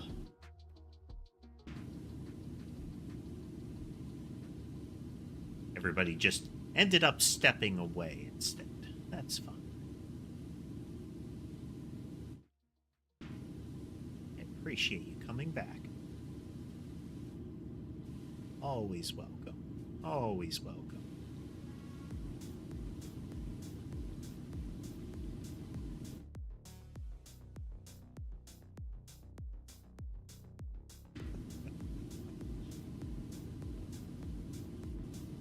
Pot roast. Was it accompanied by potatoes?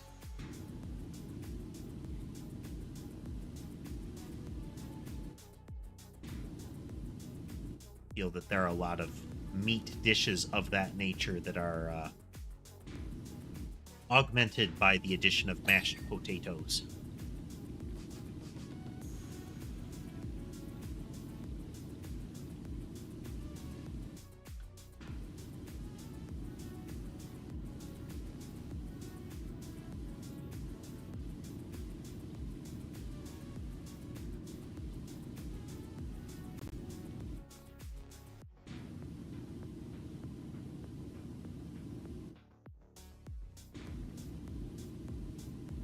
That's right. It wasn't a matter of should they make a brick fly through space, but more of a how shall we make a brick fly through space?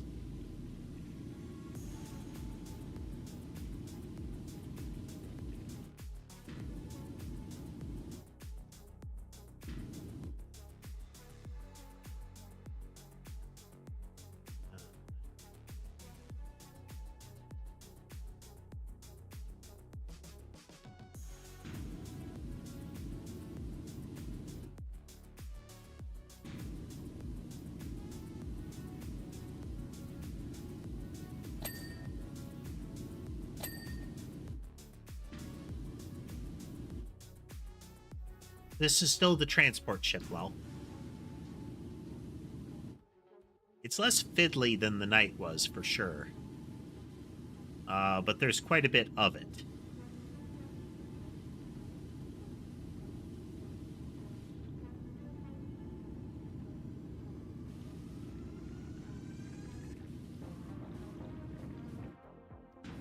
Mostly just a matter of surface area, you know?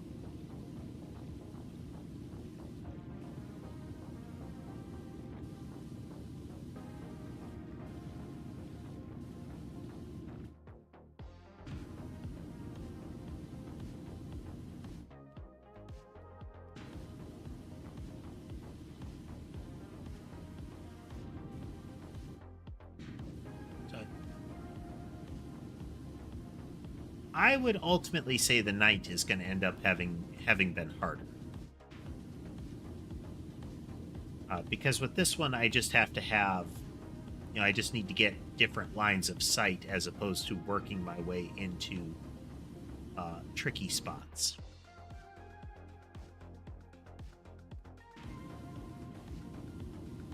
Otherwise, it'll just take the time, you know?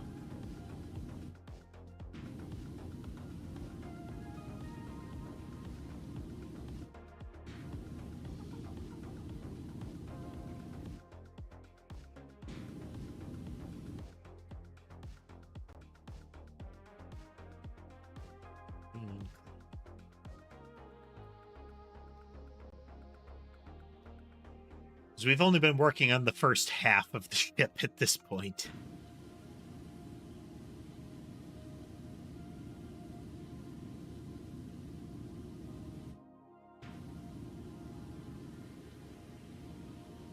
I think that's a good objective to work, you know? We got a lot of ladders this time.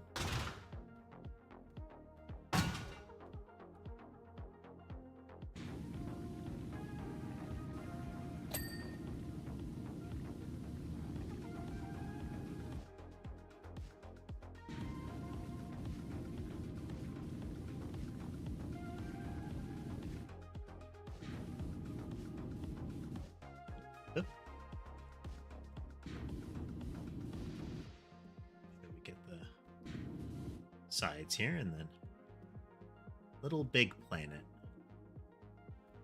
Was that the one with the where the character you controlled was like a little knitted doll? The sack boy?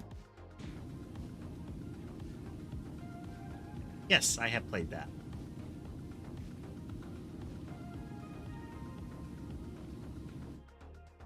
It was a very silly multiplayer experience. A lot of fun, though.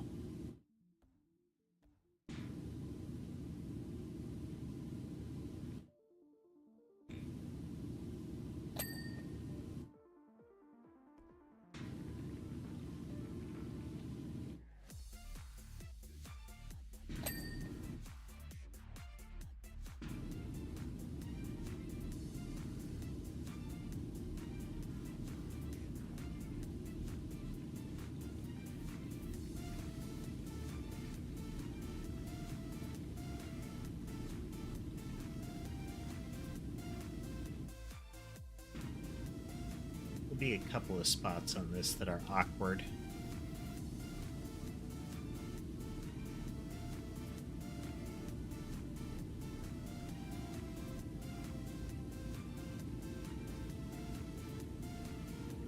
That I don't recall. I do not recall really any of the music from it. I don't know if I played 3.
brackets have.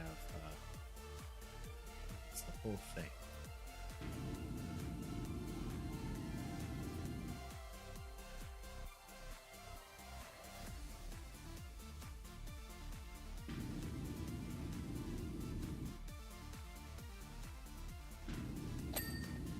Precariously walk up. Indeed, precariously.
Go.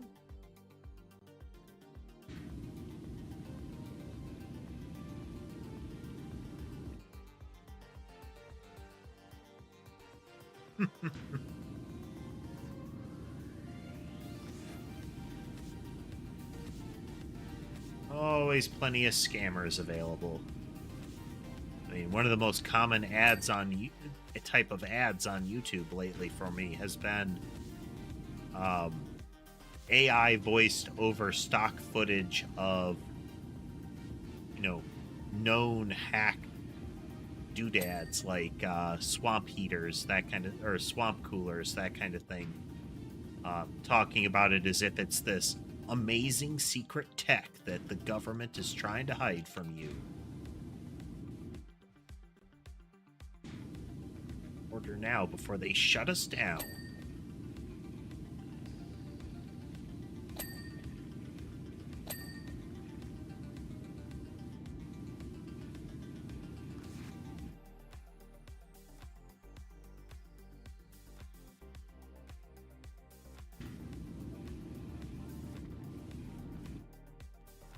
Let's say, I don't know what platform you were trying it on, but it's a common thing with PC is figuring out what it is about your setup that conflicts with particular games, you know?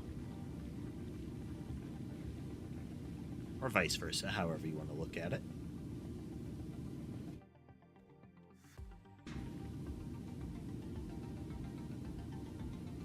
Now, if it doesn't work on console, that's an entirely different thing.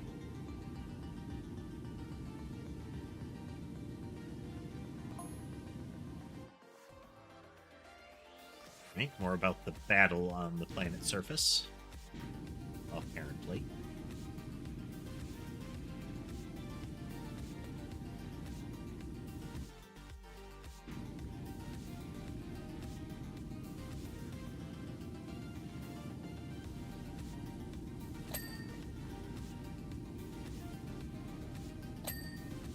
The problem with a lot of those is that they set themselves up so they're not technically doing anything wrong.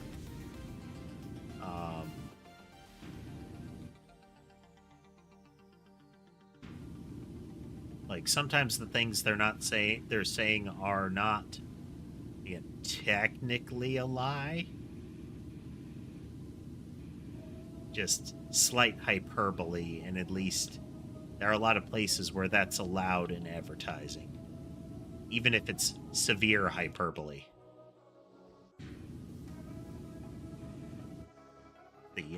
We make the bestest pizza ever, or, this works super well. Clinically proven.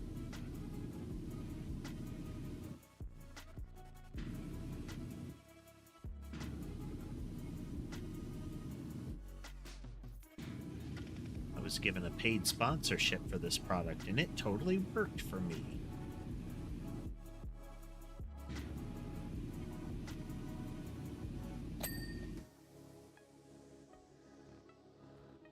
People can get away with a lot of stuff.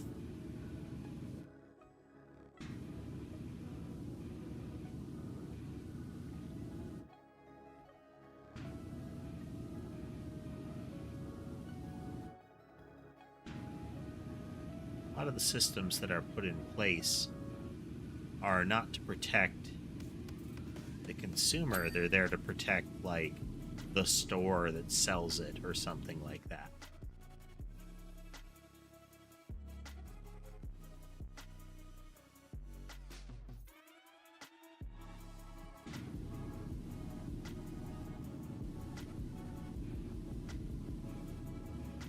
That's an interesting idea. The idea that you can say it's the best because that's like an assertion of opinion. Whereas if you say it's better, then there's got to be that's something that asserts that there is a thing that makes you better, and you need to sort of prove it, you know?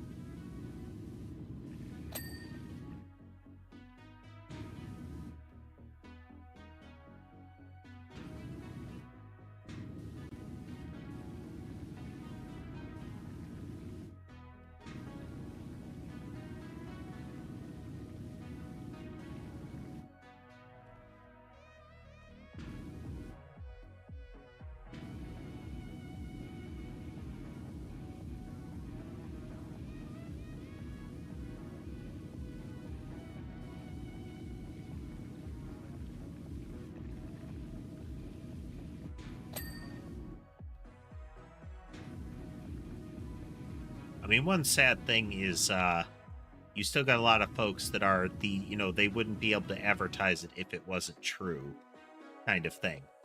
And there isn't that, they don't necessarily discern the difference between those statements of like, oh, 9 out of 10 dentists agree kind of statements versus like, this stuff has gone through, rigorous medical testing to show that it does, in fact, do exactly this thing.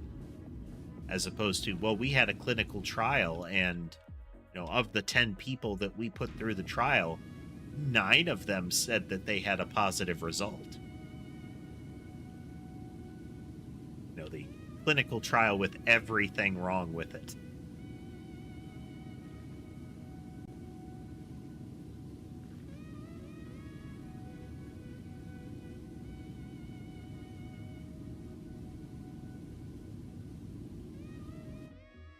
So they can say a bunch of,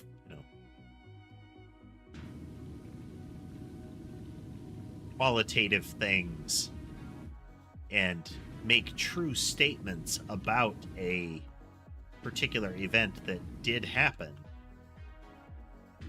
but that is designed to be deceptive.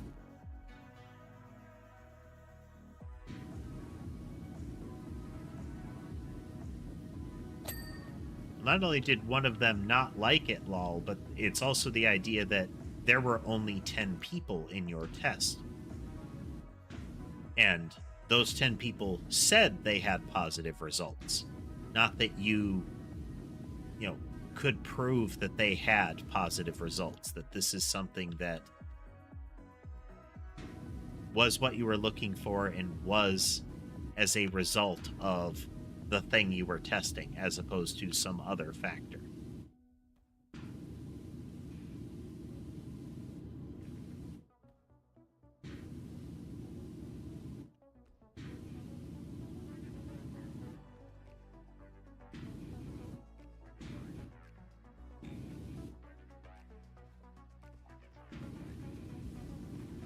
Tests and trials like that are actually, like, there are really well-established ways to do them so that they can work. And even following those patterns properly, you might still miss something. And that's where repeatability comes in. Often you'll have people that are like, oh, we did a scientific study and it totally worked once. And nobody has ever managed to make it work again.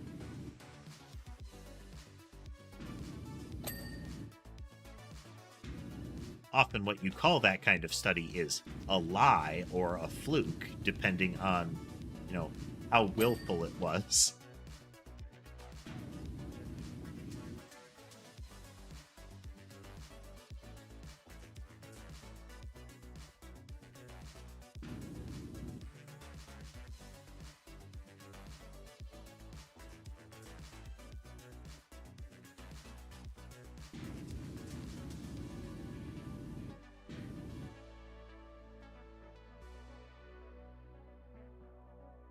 Yep. Not only did we get a result, and that result is what is supposed to happen based on our assertion, but also that you could take those instructions, give them to somebody else, and they'll be able to do the same thing.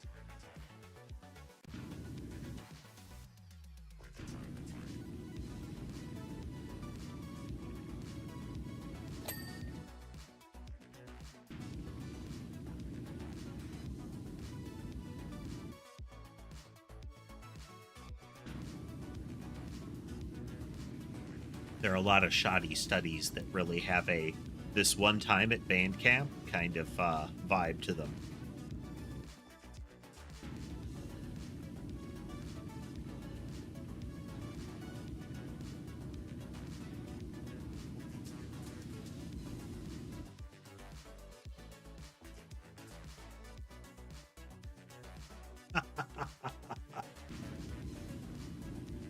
Such is the way of stream chat, lol. It's less of a specific thing, it's more of a journey. We might start one place, but we have no idea where we're going to end up.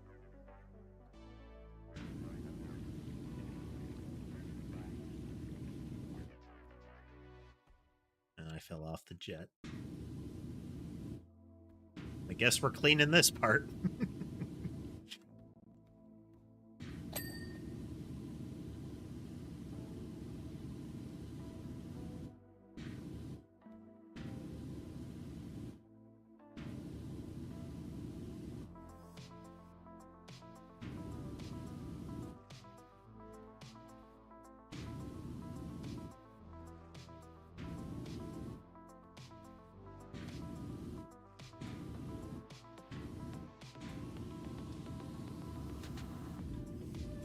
Short-form videos, especially scrolling through them in the fashion that people generally do, is very much just kind of a rolling series of potentially arbitrary topics, with the goal being to find something that seems to work for an individual viewer and then to bombard them with them. Like, oh, you like this. Here's more of it. Here's more of it. Oh, we think you might like this. Here's more of it.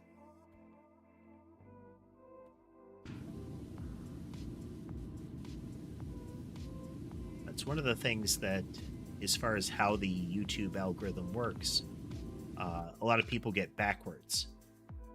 It doesn't serve you up something just because it's popular. It might test that with you initially. Because a whole lot of people liked it.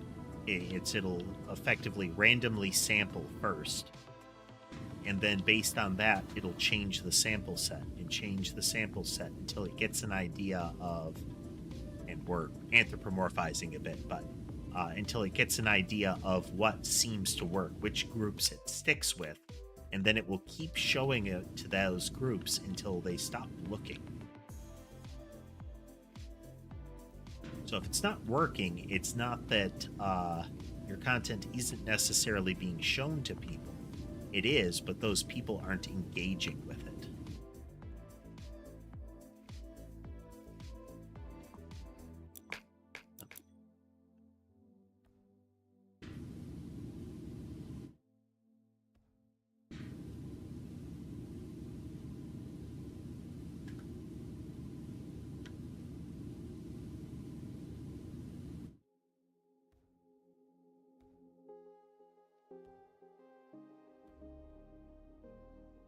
Far enough away, then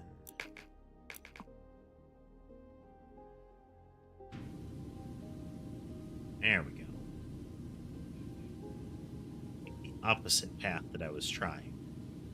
Instead of use a short barrel from up close, we'll use a long barrel from farther away. Take that, grime. I've outmaneuvered you.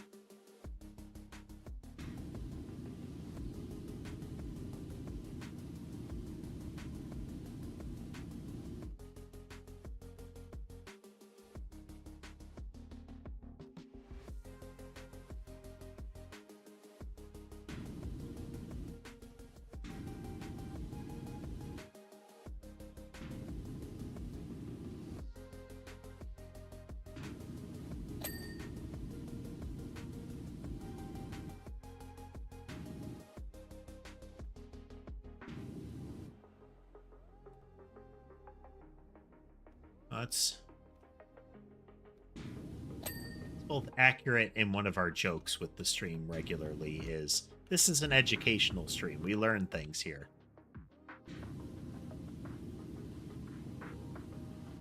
You know, strange things, and don't at all consider me a source of truth or absolute knowledge on a lot of these topics, but you know, we talk about a lot of different things and try to understand a lot of different things. I like to find out about the origins of memes and sayings. A fun thing you can do with a lot of popular sayings or, you know, phrases and whatnot that go around is take bets on if it's rooted in something racist or derogatory.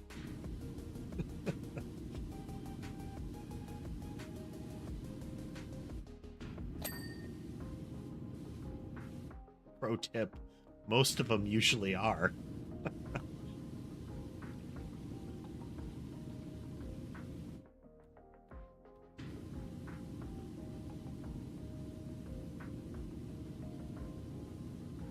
I mean, not necessarily in the traditional sense of, well, actually, no, very much in the traditional sense. They are phrases often rooted in a sense of xenophobia or stereotype.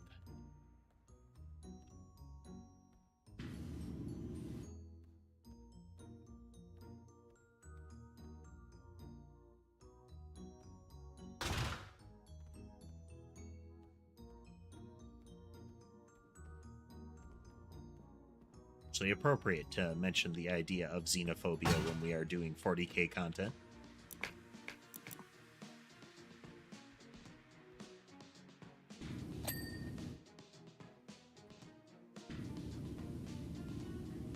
Especially when we're hosing down Imperium vehicles.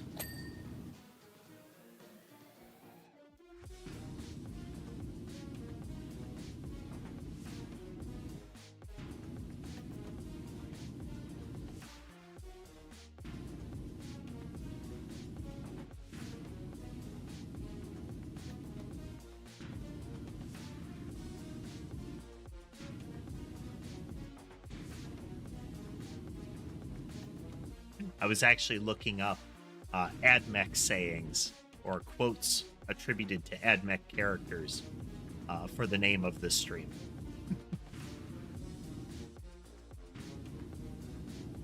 A lot of them end up being generic Imperium sayings, which I don't actually think fits a lot of the concepts of it. I feel like over time, some of the identity of the Adeptus Mechanicus has been sort of lumped in with general Imperial identity, which I think is a shame. This might only be in fiction, of course. But, you know, GW is a little quick to canonize some of the fiction.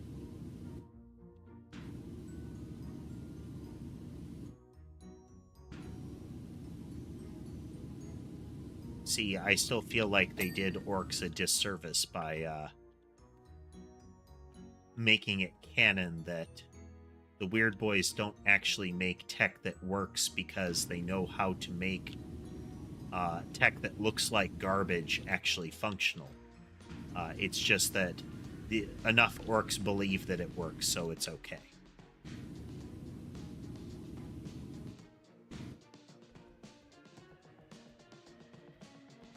Almost feel like it's a cop-out, you know?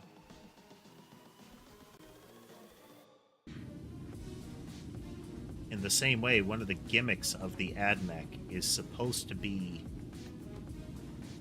that they don't actually follow the Imperial cult in Creed.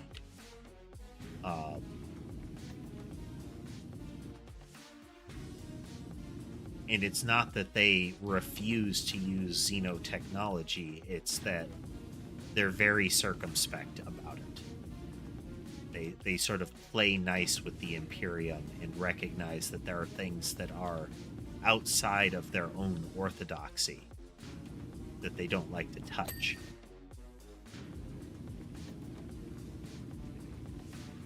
But that doesn't mean that they're not willing to research alien technology, you know?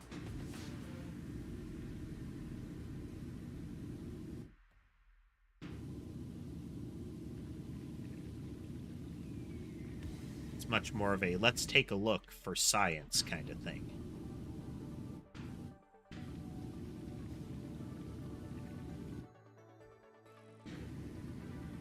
And that they consider the sort of technology that they already have access to sort of the right way to do things.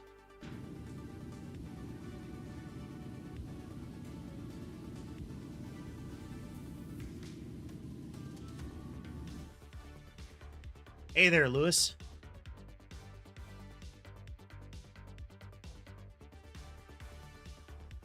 And Brianna. Lewis, I like the idea of the Wa being able to influence reality, but I don't like the fact that they use that as the universal justification for why orc tech works. Like, that should be a garnish, not the universal.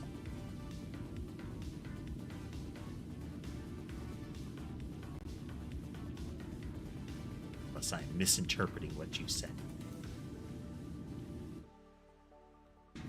Well, I can't help you with not being able to sleep, Gregors.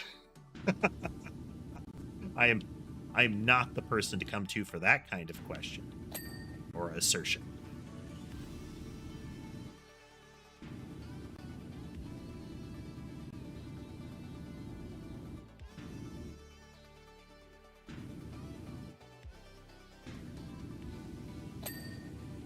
We're doing some 40k PowerWash content. Chat endearing it.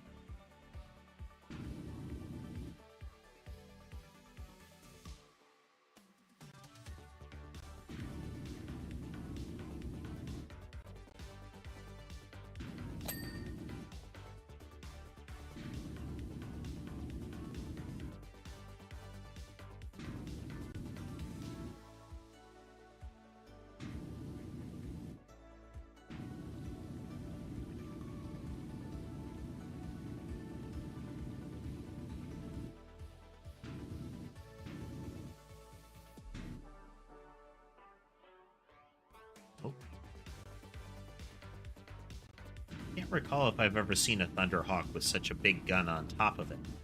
And also, why would the Thunderhawk have a big gun up here? I mean, 40k vehicle design, that's why, but This is a weapon that could only fire at ground targets in a nosedive, at other aircraft in a head-on shot, because this is a fixed mount. It can only raise up and down. So things above you. Maybe they're thinking space combat and you fly upside down to in relation to the target, you know?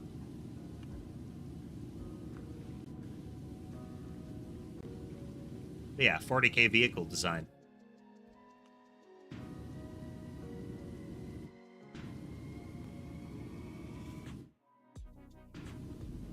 Were they the type of fairy lights that has the little,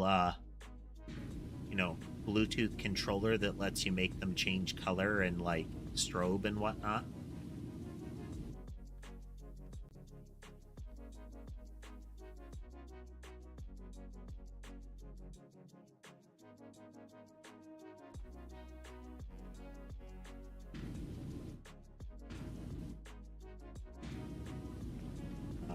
Warhammer 40,000 is the origin of a setting type called Grimdark, which is, to some extent, the sci-fi culmination of a punk setting. As in, technology and history has led us to such a terrible place, like the worst possible future. Deltarune. I have played a bit of the first chapter of Deltarune. I have not played much of it because I'd rather play it once it's done.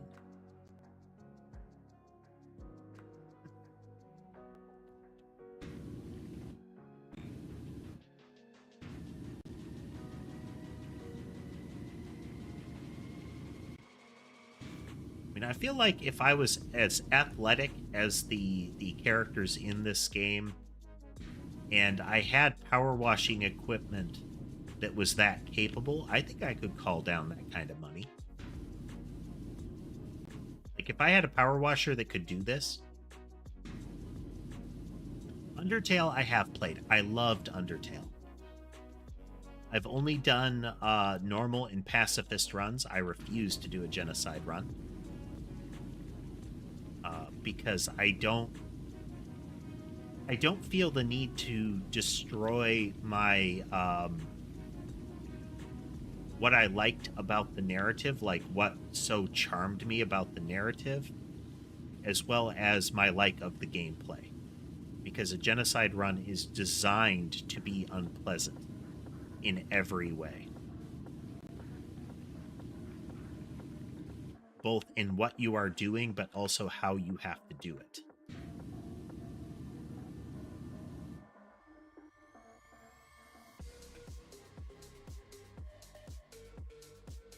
Thanks, Gregors.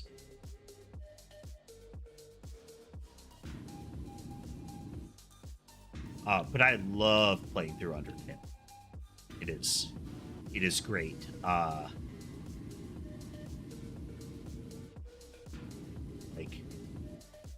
The opening of Asgore's battle theme, Bergentrucken, which is the opening of it, not the entirety of it, still hits hard, you know?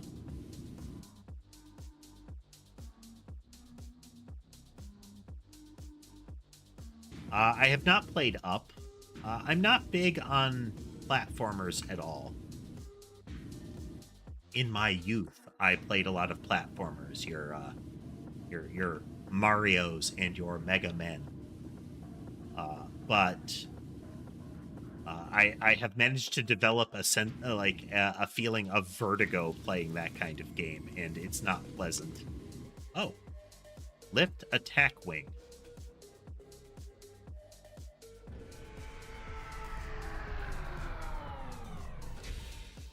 Neat.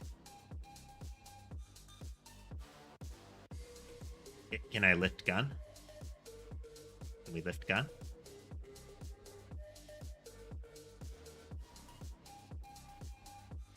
Crystal deposit. We will need to lower it back down because the interior of the hinge will need to get hit. Turbo Laser Destructor. Oh boy. Turbo lasers are one of the big guns. You can tell because it has turbo in the name.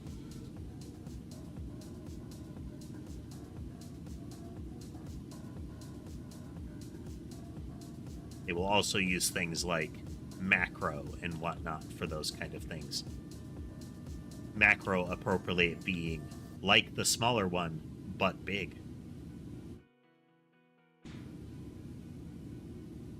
So in this particular instance, within the context of 40K, this is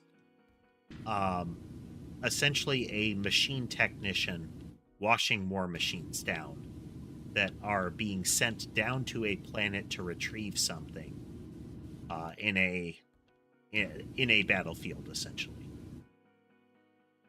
The lore of Warhammer 40,000 in general, I don't have a perfect grasp on, and we don't have the time to go into much nuance of it. But effectively, humanity blew itself up, and a magic space baby brought it all back together, and then went on a rampage across outer space.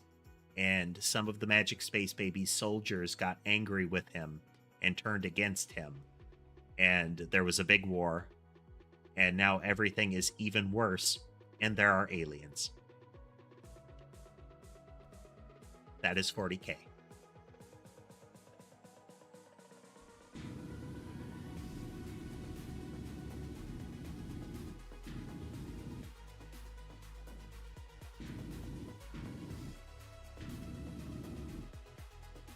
I feel like I have to put that up as a short to see how much hate mail I get.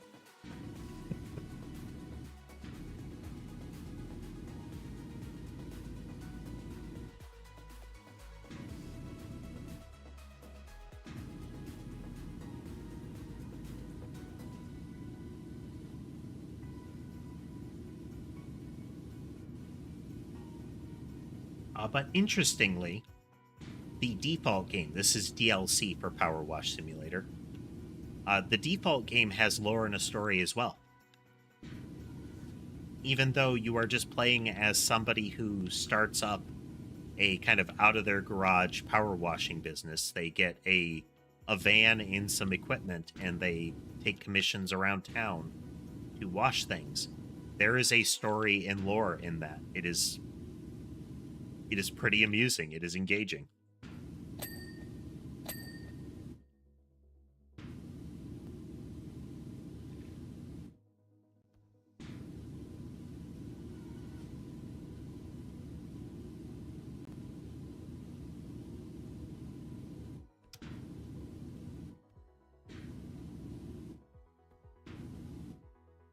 I think part of the charm of the game is not only does it have, for lack of a better term, satisfying gameplay, it is meant to be completionist. It ticks those OCD boxes, you know? But they also managed to blend that with a narrative, and that's... I'd almost say that's weird. In a cool way.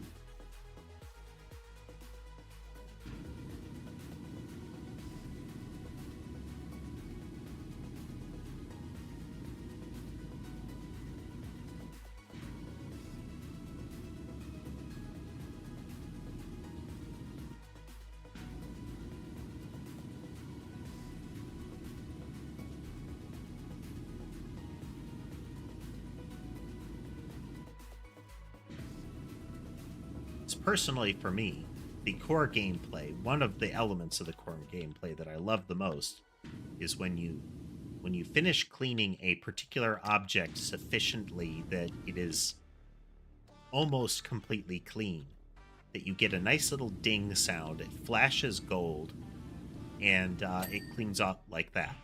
Right, that right there. That is wonderful. That is the skinneriest of boxes.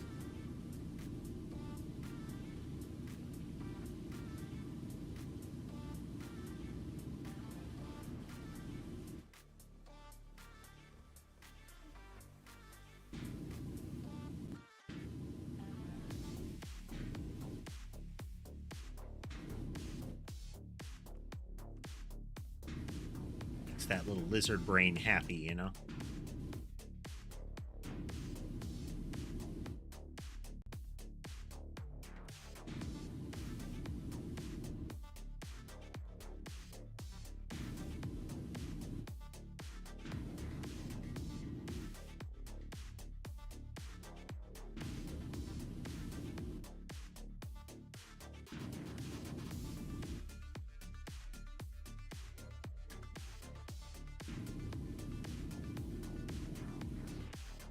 Still, why would you put this on the top?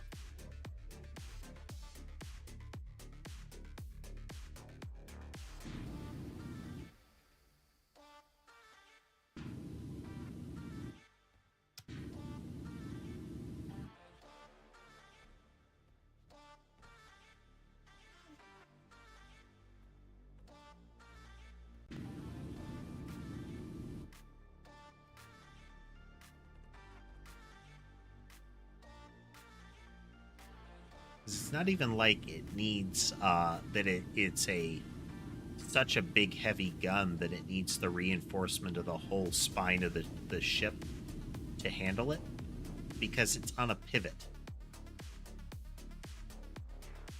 Like, it looks like this can elevate. Maybe it can't. Maybe it can't. Because then it's a spinal mount gun, and then I guess, okay. It is intended for you to be a fly right at them and hit them. Can't stop washing this. I'm glad you're having a good time.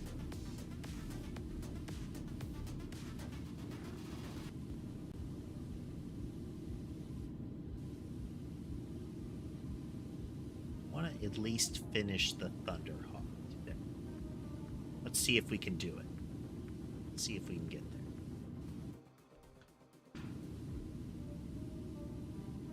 Maybe play a little longer to accomplish that.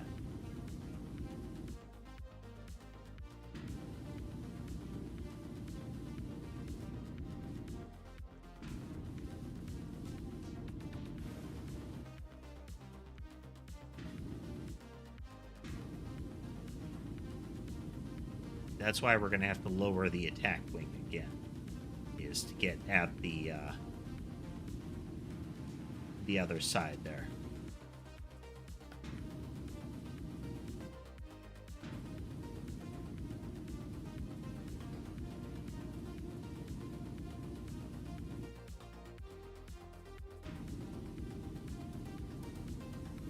But yeah, folks, it does. You know, the conversation doesn't have to be about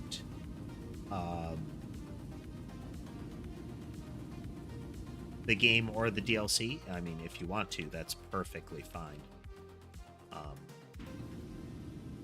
I'm down for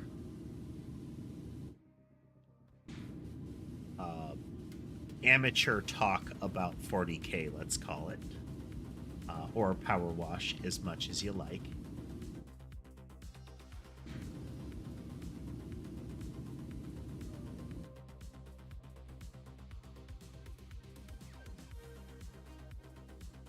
So grubby.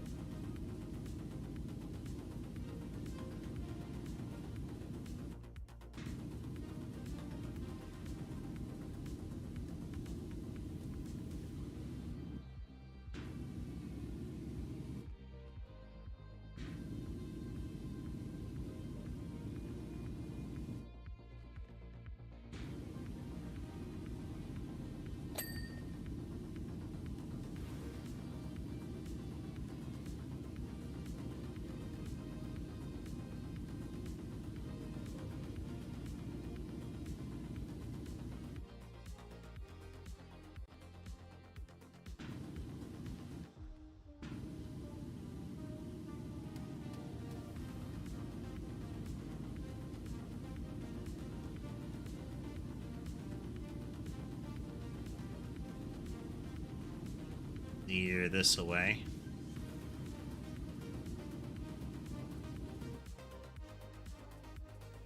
Baby in yellow. I'm not familiar with that one.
No worries.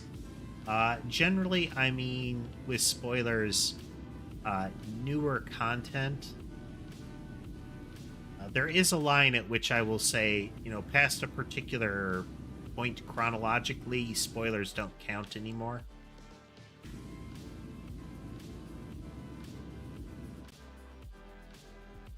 The old Lord of the Rings movie joke, spoilers, Gandalf comes back.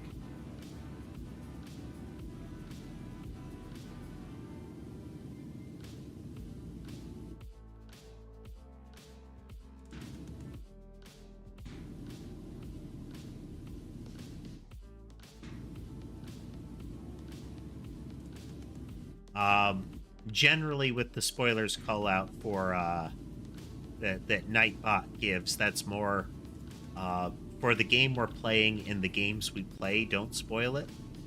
Most of the time, we're playing through blind, and a lot of the games we play are have narrative content,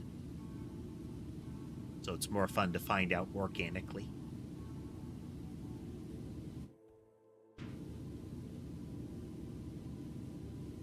It's like the difficulties that Tass and some other folks had with the new Final Fantasy remake. Is that the minute it gets released, there were spoilers top to bottom on every social media site. So you have to essentially put your head in a bag whenever you engage with that kind of thing. Otherwise, somebody will post a thumbnail on their video that is showing you a key story element.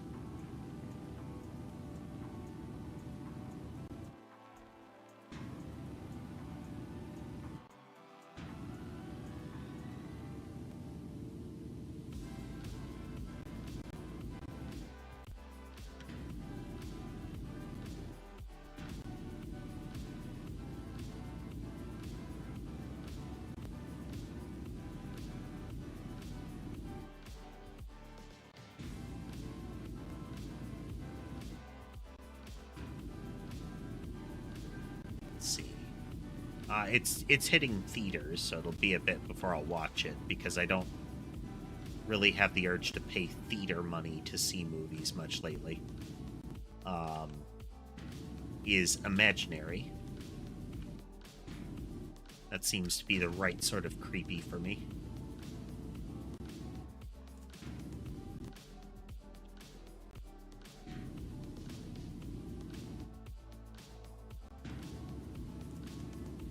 Sometimes I like me some,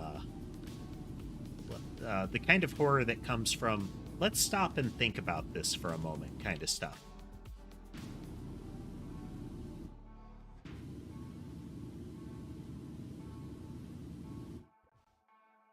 Like, what if imaginary friends were actual creatures kind of stuff,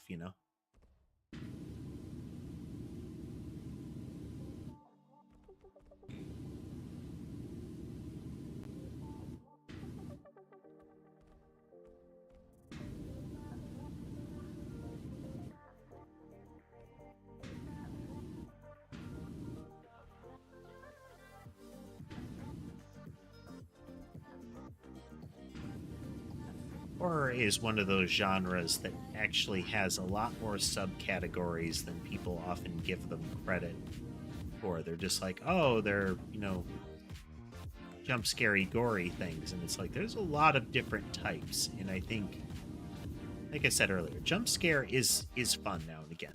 It's a particular type of thing.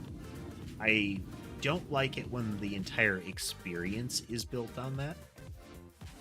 Like, there needs to be something more. If we're talking like a narrative, like a whole experience.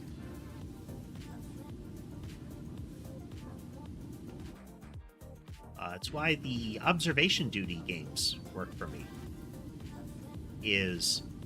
There are jump scare moments. Oh man, there are good jump scare moments in those games. Where you are startled because even if it's something you have seen before, you didn't expect to see at that time. Again, you get that adrenaline hit.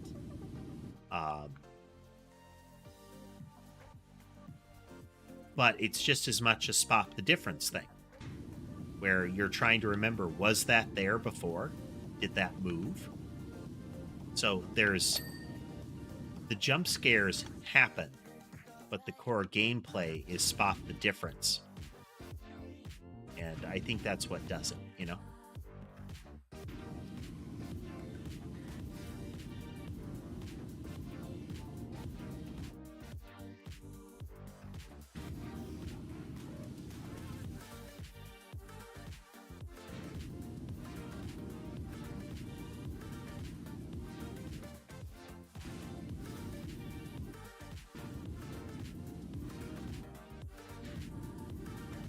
They have been steadily releasing observation duty games. I don't know if they're done with it at 6. Maybe I'll have to look again. Maybe there's a 7.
Just enough.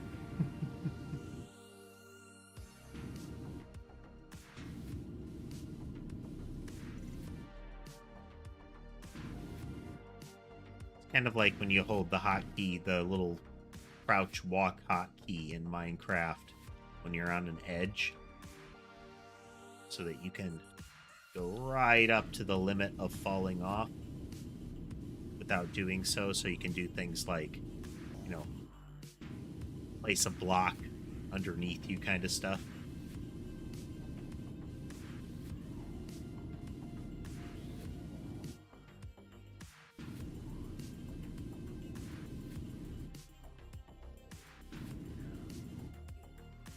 Drink water before I forget again.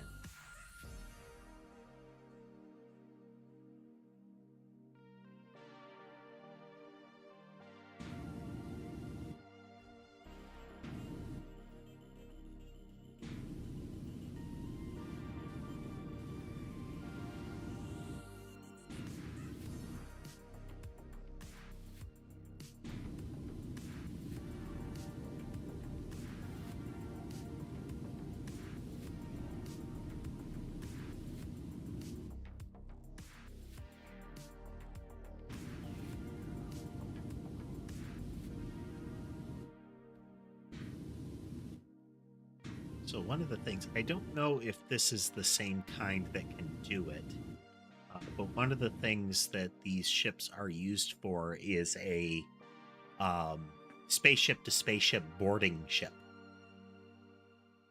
And that on some of them, it's meant to be that you ram the front of the ship into the hull of the other and punch into it. And that forward door is how you would then board.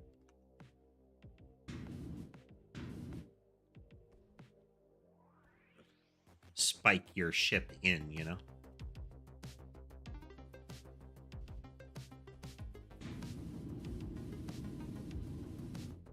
From a perspective of that, where it's a, you know, a space vehicle, the fact that it's all chunky looking with definitely not aerodynamic wings at all on the above here. Like, yeah, it's the quote-unquote attack wing, but it's still going to be exposed to the flow of wind.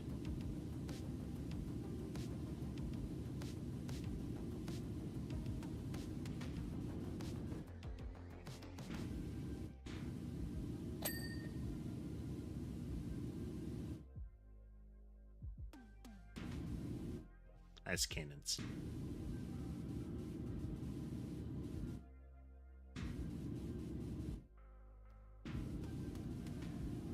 Yeah, they don't really have a lot of armaments that could strike downward without diving, which isn't uncommon, but...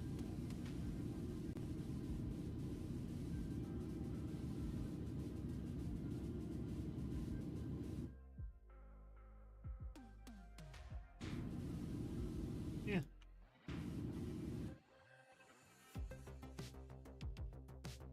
So the upward spinal mount one is kind of odd.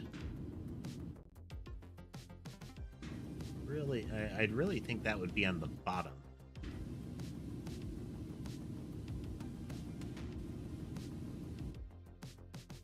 Yeah, assuming that the in relation to what is normally the ground when you're dealing with a terrestrial engagement, unless you are flying upside down, it would seem that it would be difficult to use that unless you were going after a giant target.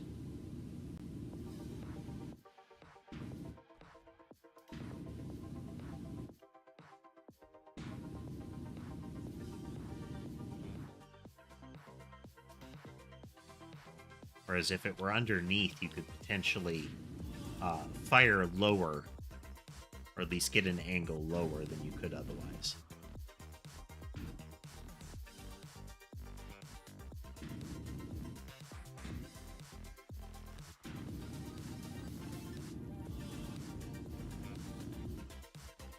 But that's just me.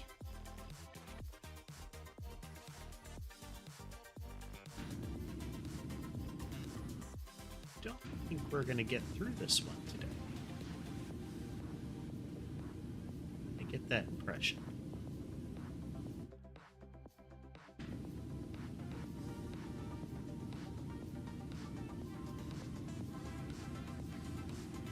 This is good though. This is good though. We're getting plenty of gameplay out of this. Worthwhile DLC.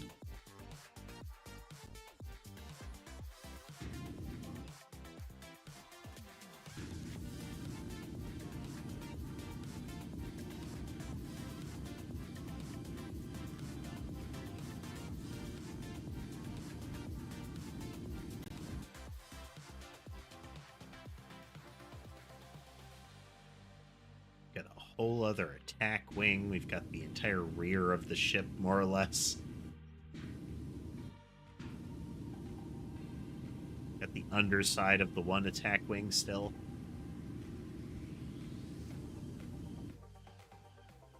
We're hardly a third through it. Oh, we're a little over a third through. You know.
Wow.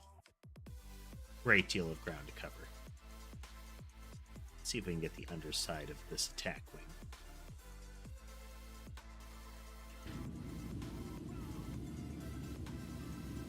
And the underside of the attack wings is going to require some work here. Can I lower it?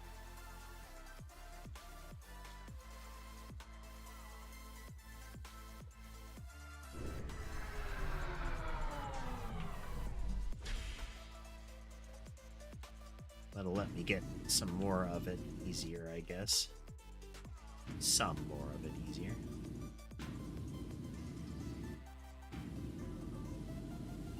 Just have to use a longer gun for it.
I do like that it is the different types of dirt that are on something matter as to how easy it is to strip them off different surfaces. I'm glad you like the music, Lol. I try to periodically go back through and see if there are extra tracks I can add to the playlist.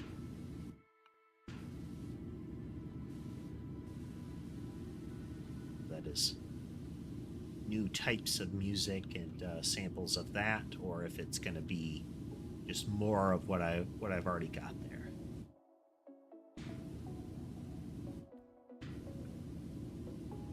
I had commissioned my own,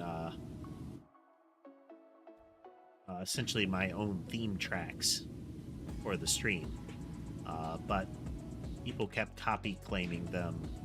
Well, the YouTube automatic content ID system kept flagging them as infringing some wildly irrelevant piece of music, like not even close to it, wildly irrelevant.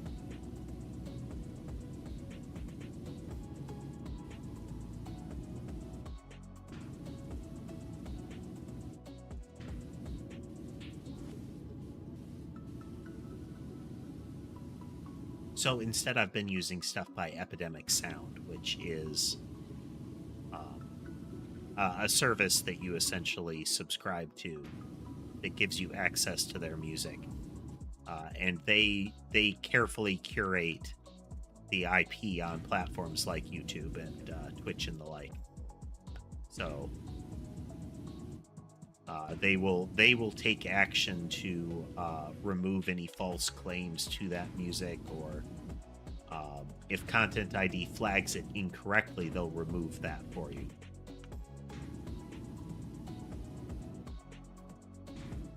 Which is great. I like that. And they got good music.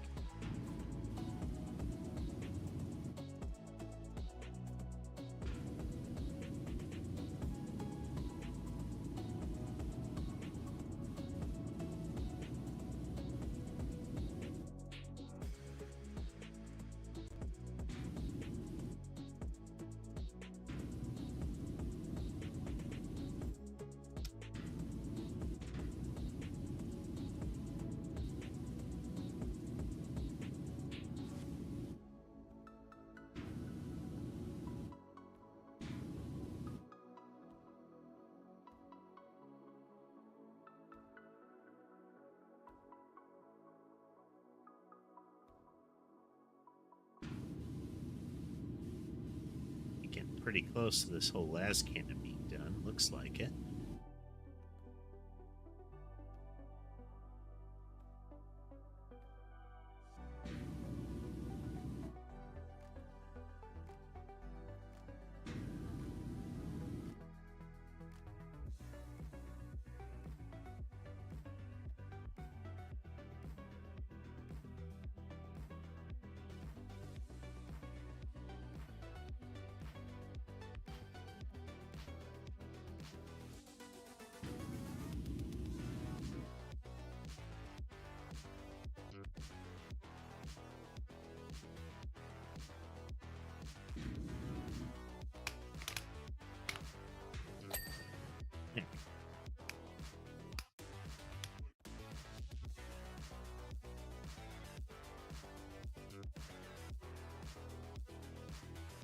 I think that's about where we're going to call it today. We made a lot of progress on it, but there's still a lot of ways to go. We're only 39% through it. So there's going to be some extra streams of this. Said, I'm pleased. It is worthwhile DLC. PowerWash Simulator is continuing its trend of when they put something out, it's cool. And they've indicated that there's going to be like a few more paid DLCs this year, a few holiday ones this year. They're still putting out stuff for this game, and it's good stuff. The Christmas one was amusing. But yeah, I hope everybody had a good time. I will be trying to have a stream tomorrow and Sunday. The goal is to have some more programming streams, keep working on our Nyanite Survivors game. See if we can get see if we can start getting some actual spawner logic in. I think we need to rework some of the way that I'm handling spawners for like bullets and for monsters and the like, and adjust some more of the firing logic for bullets so that we don't have some that just spawn and sit there. We'll have to tweak some stuff, but we'll get back to that hopefully starting tomorrow. But again, yeah, I hope you had a good time. If you like what you saw and would like to see more, remember to like, subscribe, comment, follow, all that good stuff. Press those buttons. They do help. It will help the algorithm show you more stuff like this in the future. But again, thanks everybody for watching, and I will see you next time.